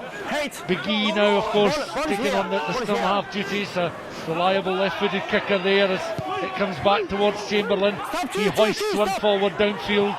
2 England players underneath it. The try scorer, Stewart, is one of them. Stewart, a lateral run more or less right along that halfway line. And England run into Scotland jerseys just inside the Scotland half of the field. A penalty try then awarded to Scotland, has them in front by 17 points to 14, and it's still down that left hand side. Jacob Henry of the Southern Knights unable to escape the attentions of the England defence over on that far side, and you'll see in the top left hand side of the screen not only the scoreline but the yellow card defence shown to Ben Donnell and the amount of time he will be in the sin bin. The chip kick ahead here, and it's a chase on for Harry Patterson, and Patterson just couldn't get clean access to the ball there. Again, great cover defence and a great exit there from England. Bounces once into touch, but Scotland trying to make the extra man advantage count there, and a swift attack down that right hand side as we see Ben Donnell in the picture, the man in the sin bin, watching on, anxious look on his face. Now here's a replay of the kick. It was a really intelligent grubber kick. You can see scampering after it was Smith, but great defensive work there by Ollie Slightholm, the Northampton Saints back, showing a real good turn of pace there, and that was almost goes in the category of try-saving intervention. Yeah, that was a great way of the Scottish attack. The classic, the bounce of rugby ball, and unfortunately for England it bounced away, and they got a nice clearance. They're back in the Scotland half, but again Scotland have shown some really good aggressive running, using their feet, looking for space, trying to get the offloads away. So it was great. Just again, unfortunately we're back down our half, but get possession back and get ourselves back down there.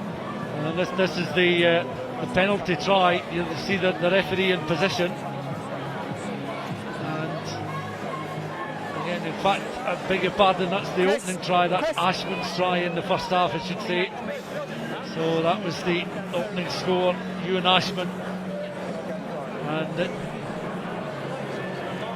so that is, I beg your pardon, that is Ashman was involved in the try that was just awarded in the second half of the referee just running in to underneath the post to award the penalty try. So Ashman very much been at the heart of both the Scotland scores, one to his own name, one a penalty try, and Ashman very much in the thick of it. He's in control of the ball at the moment as one of the England players, George Hammond, in the blue scrum cap, just receiving a bit of treatment just down below us, and he may well exit the field. He seems to have picked up a knock, and England may well go to the bench once again to bring on further fresh legs then, and they'll bring on Hugh Tizard, the Harlequins second row forward. Stripped ready and now on the field of play, and Tizard has replaced George Hammond. A little bit of ill-discipline there by England in that line-out. They're obviously feeling under the pressure there, so just in at the angle there. Again, a silly mistake, and an easy penalty for Scotland to get some field position. But we watched the replay of that score moments earlier on, and Ashman has been absolutely key, both in the awarding of the penalty try and the try that goes down to his own name, in terms of his positioning, his power, and his execution. Yeah, the commentator's curse there, I think, when Ashwin just throws a squint. But you know, he's been outstanding tonight. He's been busy in the loose play. He's been hitting chop tackles. He's been working really well in the line-out, and he's been aggressive. So he's had a cracking game so far. A little bit of a taint on that just with that line-out, but so far he's been excellent. Scrum. The first choice is scrum. Referee this evening, of course, Pierre-Baptiste Nuchy, and the crowd inside Myreside tonight, a very healthy 3,045 for this under-20s international. So Scottish Rugby, I'd imagine, will be very pleased to break that 3,000 barrier, as England have the put in at the set play. And Van der Puffney, the replacement scrum half, just feeding the ball into the scrum there. Scotland penalised at the set play. This a fine margin here, just the margin of 3 points separating these sides. And just 6 or so minutes of the yellow card left to serve before England will be back to a full complement of players. It looks like he's given a penalty away for binding there. Can't see it from this side. Not seen the replay yet, but it looks like it was a binding penalty on the Scottish loose head. Blue, please. Here comes the England hooker there, Theo Dan. Blue, please. One of the England try scorers in that first half, the other Freddie Stewart. And Dan then looking to throw the ball into the line again, drifted in favour of Scotland and picked up by his opposite number, Ewan Ashman. And we mentioned Ashman being a key figure. McGee's pass finding a man as England were coming in at all angles there, and McGee, the replacement scrum half, over the ball at the moment, looking to make himself available once more, and is able to ship Scotland towards that left hand side. Little interchange bringing Cameron Henderson in the second row into play once again. Scotland bundled to the ground there. Tizard involved in the action since coming off the bench. The England number 19 as the Scotland second row forward. Cameron Henderson again just on that left hand side, looking dangerous once more. Scotland then leading by 17 points to 14 as we're approaching an hour mark in the game. Another high up and under, and England looking to challenge that. There's one or two cries of offside coming from the crowd, and that sailing over the head of tired England forward player there. That seemed to be the loose head prop, who's not running too freely at the moment, James Whitcomb, the Leicester loose head. As again, England this time just looking to control possession, and it's their replacement scrum half with the high box kick again, measured on the angle. That's towards the touchline, goes out straight on the full. Another unforced error this time, England forcing themselves back on their heels, and Scotland now will have another 4.5 minutes up against the 14 men of England, leading by a margin of 3 points. Another Scotland change, incidentally, Alex Maxwell of Stourbridge coming onto the field of play for the final 20 or so minutes, and another change in the front row this time, Alistair, and fresh legs at this stage are very important, particularly in that position. Yeah, it looks like they brought George Breeze on there at tight head. Mac's been outstanding. The scrum's been excellent so far, so a bit of fresh legs as we go into this last 20. So Scotland again, as George Breeze is on. Just watching down there as in England on the defence. Defensive just now as Scotland look to try and snatch and steal just on the angle. McGee in to recycle. Darts takes it on. Scotland captain tries to barge his way out of England's jerseys there in his way. Nice interchange there from Chamberlain. Again, half through this time, coming off his wing, Jacob Henry. And Henry back to his feet now as Henderson takes it on up towards the edge of the 22. Tackles coming in. Ollie Smith scampering and trying to just ensure that Scotland remain on the front foot at the moment. But the referee just brings play to a halt, and Scotland players just having a word with one another just to keep the head at the moment as the referee has awarded a free kick here. You can see in the picture the arm at the right angle. Here's a replay of that latest move. That just been palmed out the hands of the Scotland players on the offensive. And Alistair, England trying to be streetwise, but the referee very much aware of the tactics. Yeah, the straight hands come through there and taking the 9, and just it's been classed as a knock on. So scrum down. It's again some great passage by Scotland so far. Really got England under pressure. They seem to be as if they're a little bit stressed, if I'm honest, which is great from a Scottish point of view. So we need to stay down here and get some more points. Very fine margin, 3 points separating these sides. You can see the replacement scrum half for England in your picture just now with the ball just almost at waist height. Scott's down to feed the ball into the scrum. The left Leicester scrum half has this again Scotland trying to threaten just on the edge of the 22. They've won some turnover ball, just putting pressure on that England scrum. Scotland again looking to recycle inside the final 20 minutes here. Ashman again, remember he was involved in the penalty try and scored the opening try for Scotland in this game. Now out towards Ollie Smith on that left hand side. Smith again just tries to bring Jacob Henry, the starting left winger, into play. England certainly some really solid challenges coming in. These England players fully committed to the tackles as McGee now again recycling, and Scotland have spread it from the left centre field, losing possession. Again that kick is charged down, this time coming off the huge frame there of Cameron Henderson. They've taken a sore one there for the Scotland cause, but the referee signalling the knock on. Play will resume inside that England 22 centre field. And again, let's watch this once more as England, Vinipola didn't get enough height in the ball there, coming flying through off the forearms and chest there of Cameron Henderson, such as the pressure applied by Scotland.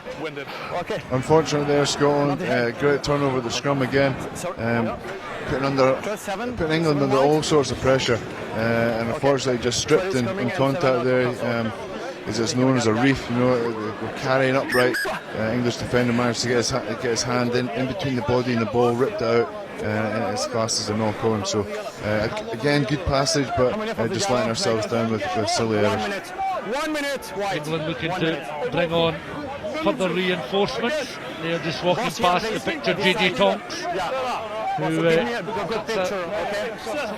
exhausted and disconsolate figure there momentarily, and that sort of expression on his face, but he knows his team are still very much in this contest, and only a minute to serve, and the yellow card shown to Ben Donnell, who was watching on. You can see him just on the edge of the pitch warming up with the scrum cap back on.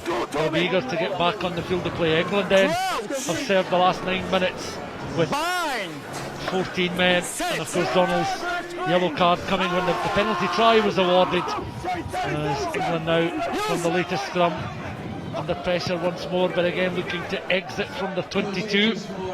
Crossfield kick, plum kick this time. That was a very good touch finder. Ollie Smith was across, just watching that ball just fall out into touch there. George Barton is one of the replacement England players on the field to play now for the final 18 minutes onto the field, and rushing on there is Ben Donnell. So he's served his 10 minutes in the sin bin, with now 15 minutes of this contest left to play, and Alistair Dickinson alongside me. This game is very much on a knife edge. Yes, great solid scrum by England and a very clean exit. It looks like we're getting a bit of a breeze behind England's backs now, so Scotland just need to win this line out, control possession and keep control of territory. Emmanuel Yogan has also come on the field of play, and it looks as if he's replaced James Whitcomb. And Yogan is from Northampton, and of course Whitcomb, who's replaced, is a Leicester loose head prop. Underneath the high ball, England then again looking just to try and watch something, but perhaps a little delayed there as Curry prevented the initial pass from being delivered. Kick prodded through there, Scotland, after it was Ollie Smith. Too much pace in the ball to prevent or for Smith to prevent it from going into touch, and play will be just down in front of where we are in our commentary position, watching on with now 66 minutes on the clock. And with these substitutions, it's been a little bit more stop-start of late, but still remained a thoroughly entertaining contest in this Six Nations under-20s match between Scotland and England, and that penalty try separating the sides at the moment. Scotland again, a good touch finder, Ashman, but his last two line-outs, Alistair, haven't quite been plumb. Otherwise he's had a very good game, certainly on open play, and he's entirely happy with the referee's decision, but he'll maybe know it was perhaps a correct one. Difficult. I've seen them given for less, but it's two unfortunate mistakes by you in there. Apart from that, he's had an outstanding game, so it's unfortunate, and just taking the possession away from us again. Alex Maxwell on the field of play, number 17, replacing Thomas Lambert. Lambert's had a very productive game as well.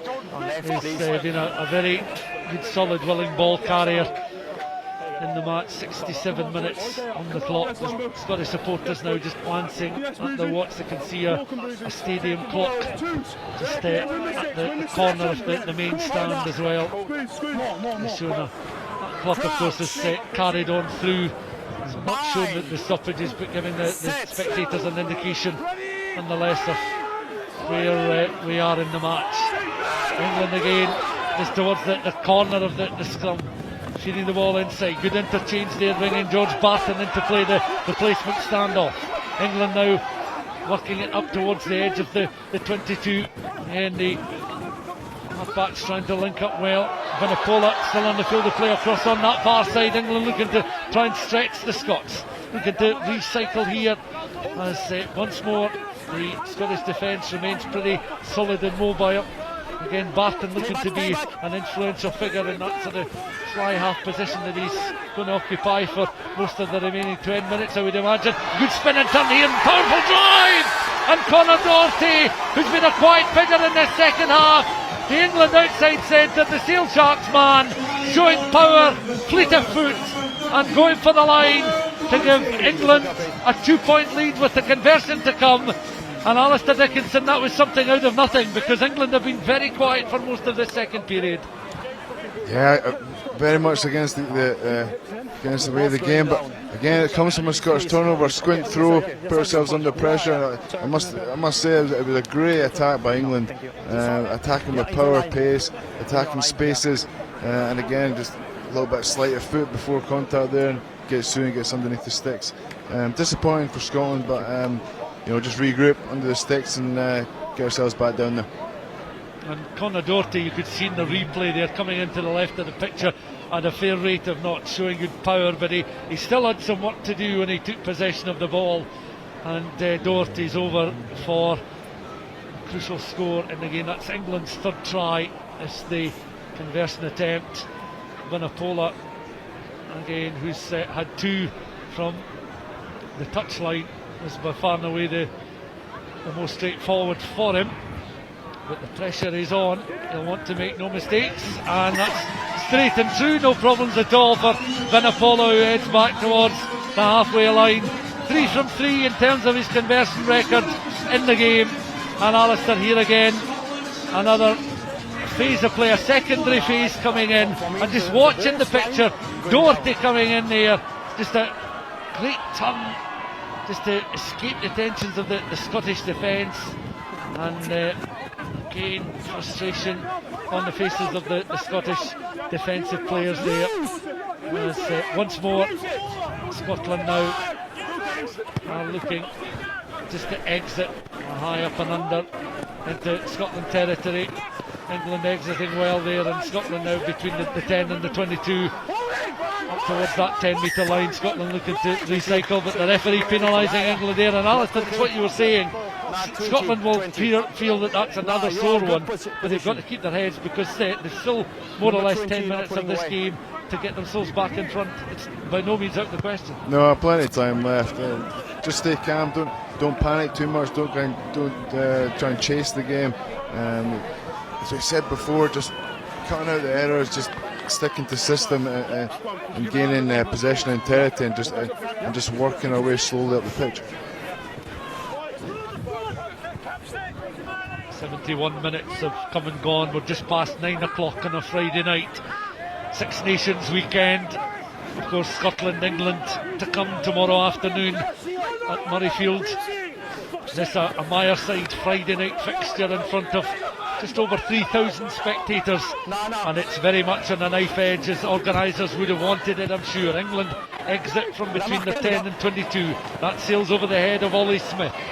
He scampers back after it, and he just watches it carry over that try line, backing off there as Ollie Slightholm is coming flying up there, just to put a little bit of pressure on Ollie Smith there. Sir Rules full back, and Scotland will be able just to clear from their own 22 here. So this is when those that have got some experience at this level will want to step forward and just try and lead the line here, because this is a game that Scotland are still very much in. But another England score, as was that perhaps a drop kick attempt there from an angle close towards 40 metres out, some way short, and it's taken on there now by Ollie Smith up towards the edge of the 22, recycled again by McGee, and Scotland again are men out towards that left hand side. McGee again finds Chamberlain, the starting fly half for the Scots. The clock now showing almost 73 minutes have come and gone here, and that's a careless handling error there from Scotland inside their own 22, and they can ill afford to do that, because England now have a platform in which, if they were to score a try from here, it would put this game perhaps to bed. Scotland immediately go to the bench, bring on Cameron Scott of Boroughmuir Bears. And Alistair, your thoughts on again an unforced error. Applause to Chamberlain as he leaves the field, but this is a crucial period in the game for Scotland defensively.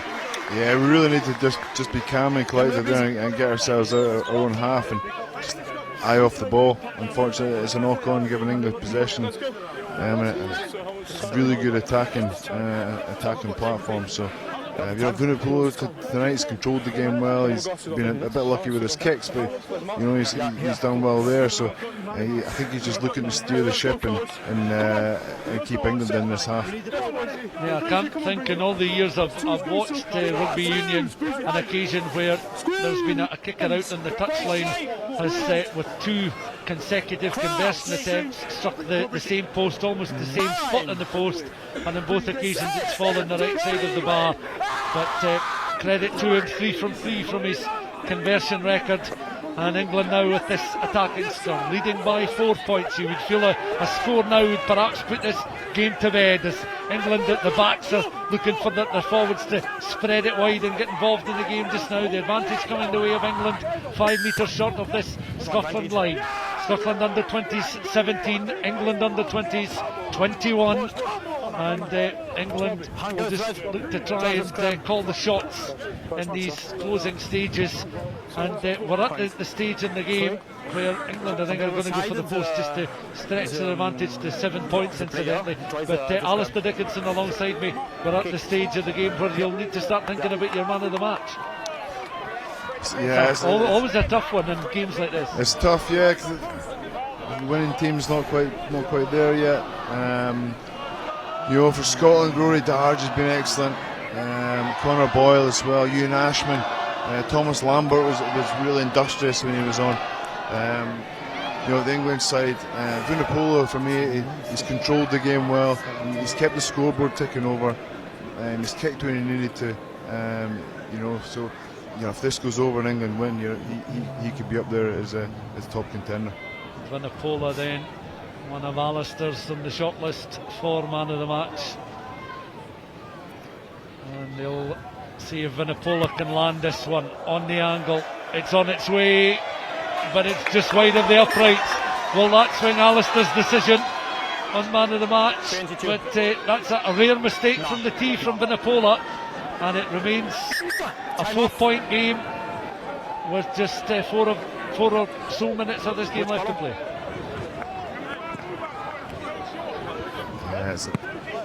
That's a let-off for Scotland there. I've just got a feeling we're going to get ourselves down the park and get ourselves back in front. It's a long way from here, especially without possession. And Max Priestley is on for Harry Patterson on the right wing for Scotland. And Ewan Ashman has come off the field of play and has been replaced by Rory Jackson. So we'll get Alistair's thoughts on man of the match in the next 30 seconds or so, as Vunipola with the drop kick attempt. Again, that's just short and wide of the uprights there. Watching on now is Scotland showing a little bit more urgency now. 22 now. The referee though has signalled that play will come back towards the edge of the 22. And yeah, I thought initially it was going to be perhaps some free ball there, and why Vunipola went for the drop goal. But Alistair, if I was to twist your arm, who would you go for? Again, it was clever play by Vunipola there. I'm really wanting to go for a Scot, but it looks like England maybe just take this one away. So for me, if Vunipola just for, he's been clever, he's kept kicking, he's trying drop kicks to keep Scotland in their own half. So just for keeping the scoreboard ticking over so far is Vunipola. So Manu Vunipola is Alistair Dickinson's man of the match, and certainly in agreement with that. The cousin, of course, of Billy and Maku, and the England fly half, who's landed 3 conversions and been a key player. There he is in your picture just now. Our Six Nations under-20s man of the match here tonight at Myreside.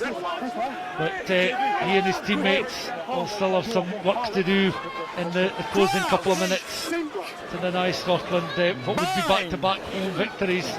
Remember, they were victorious here back 24 points to 17. Rory Darge came off the bench in the second half, the Scotland skipper 2 years ago, in that win over England by 24 points to 17. Well, Scotland have 17 points on the board.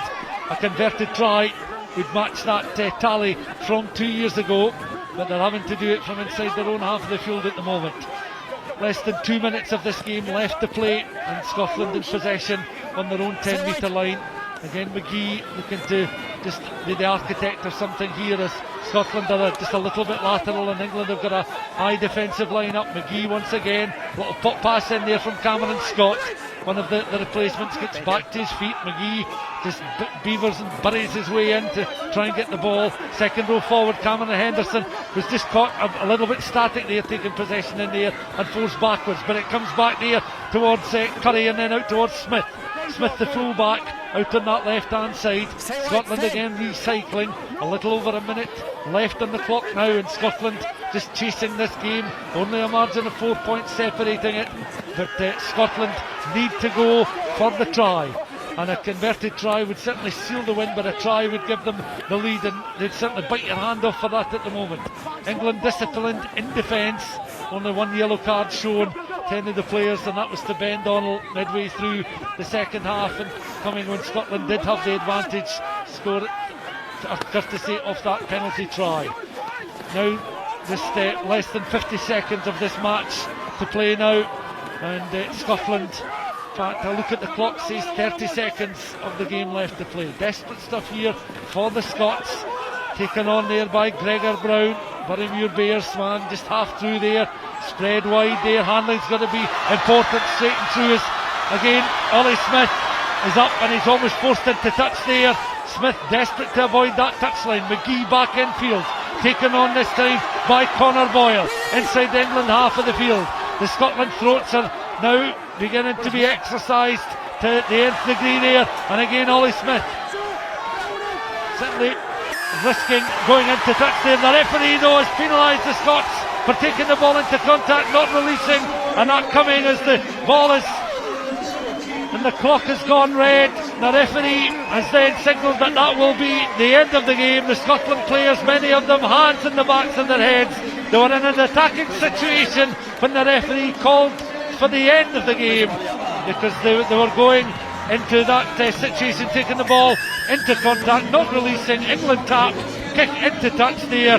Jack Barton, George Barton I should say, the last man to touch the ball and play into touch, and England do what they did last year, are victorious over the Scots. But Alistair Dickinson, much like Scotland's performance at the Aviva just under a week ago in that full international match, this, you have to say, is one that got away from the Scots, and they will rue their missed opportunities and perhaps gifting England one or two too many chances. Yeah, again, really disappointing. I honestly thought we had that game, but all credit to England when the opportunities were there, they took it, they scored some good tries.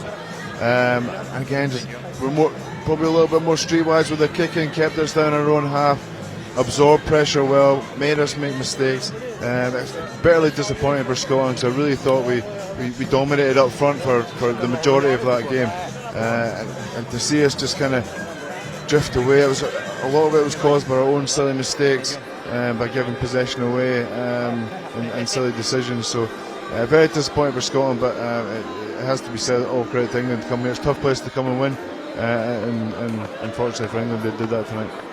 Well, England players absolutely delighted with their efforts in that victory. That's 2 from 2. Remember, they had a dramatic win over France 29-24 last weekend, so they know how to deliver victories with a little bit of drama as well. And of course it was the open side back Conor Doherty, the outside centre, who scored what proved to be the winning try towards the end of that second half. Let's have a look then at some of the highlights from what's been a thoroughly entertaining game.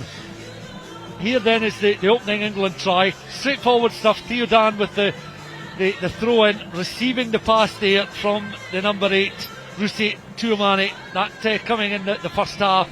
Again, a well executed throw, Alistair, towards the front of the line, taken on by the number 8, and the hooker just peeling away from the defensive Scotland cover to score. Yeah, we've seen that before. Very simple and very effective.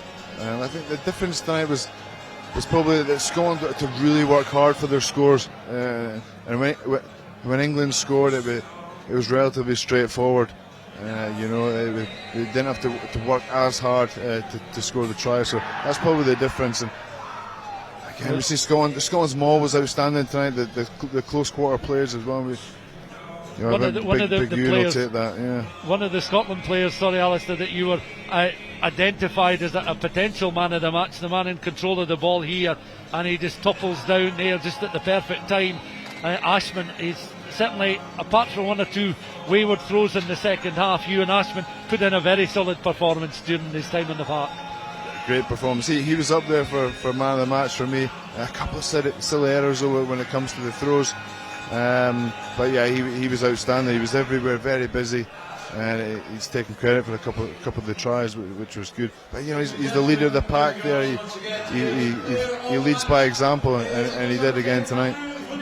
Great one-handed offload there from Ben Donnell as well, on towards Freddie Stewart. Powerful running there, 6'5" tall fullback. And here he takes it forward. Look at this for just a one-handed offload there. Casual, but again straight into Stewart's hands there. And that's the confidence of Ben Donnell coming through there. And having a fullback of the bulk and the power of Stewart was always going to be difficult for Ollie Smith, his opposite number, to slow him down. Desperate attempt there from Frostrick as well to help his fullback. But again, a well-worked try in open play for England. Yeah, great attacking lines, good use of the width.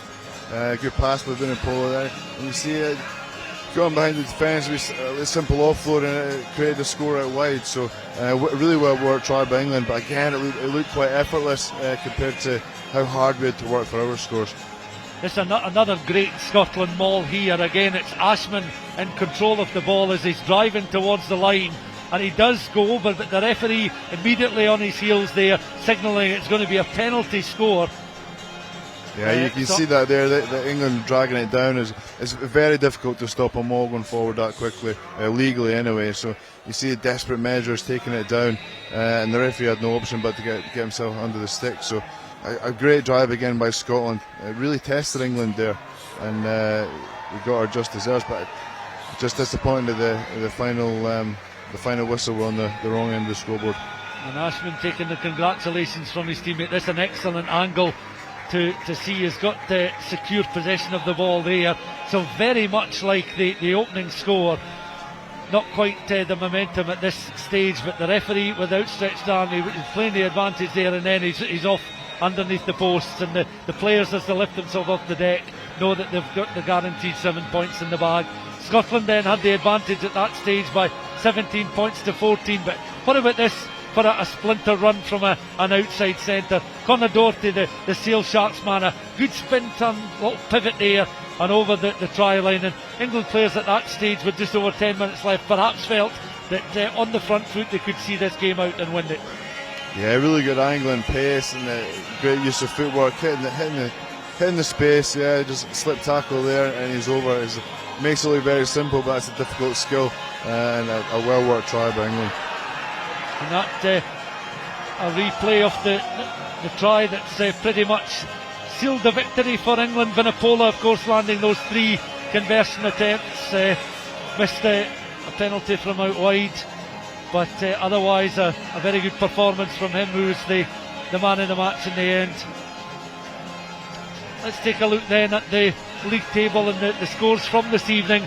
Ireland 36, Wales 22, so a bit of a comeback for Wales. 31-7 was the half-time score, and with 52 minutes gone, Italy still in front in France by 19 points to 14. So there's the top of the under-20s Six Nations at the moment. Ireland 2 wins from 2, likewise with England, both on 9 points. Italy, though, that'd be a real boost for them if they were to see out that victory over in France, but a close run thing. And a similar story here at Myreside, a case perhaps of what might have been for Scotland, losing by 4 points. Second bottom in the table, of a point from their 2 matches so far, and England second place in the table. Wales still to get off the mark. But a thoroughly entertaining 80 minutes here at Myreside, played in front of a crowd of just over 3,000 supporters. Alistair, thank you very much for your company this evening. Very much enjoyed describing action with you. The thoughts there of Alistair Dickinson, 58 times capped for Scotland. And of course, attention for these supporters will now turn to Murrayfield tomorrow afternoon for the Six Nations encounter between Scotland and England with a 4:45 kick-off. We thank you very much for your company this evening here from Myreside. We hope you enjoyed our coverage, and it's England who come out on top. Another victory for them, but a second victory in the under-20s campaign. Thank you again for your company, and of course Scotland's next match is down in the Scottish Borders, the home of Gala Rugby Club at Netherdale on the 6th of March, an 8 p.m. kick-off for Scotland under-20s against France. We hope you can join us for coverage on the 6th of March. But from me, Stuart McFarlane, thank you for your time this evening, and good night.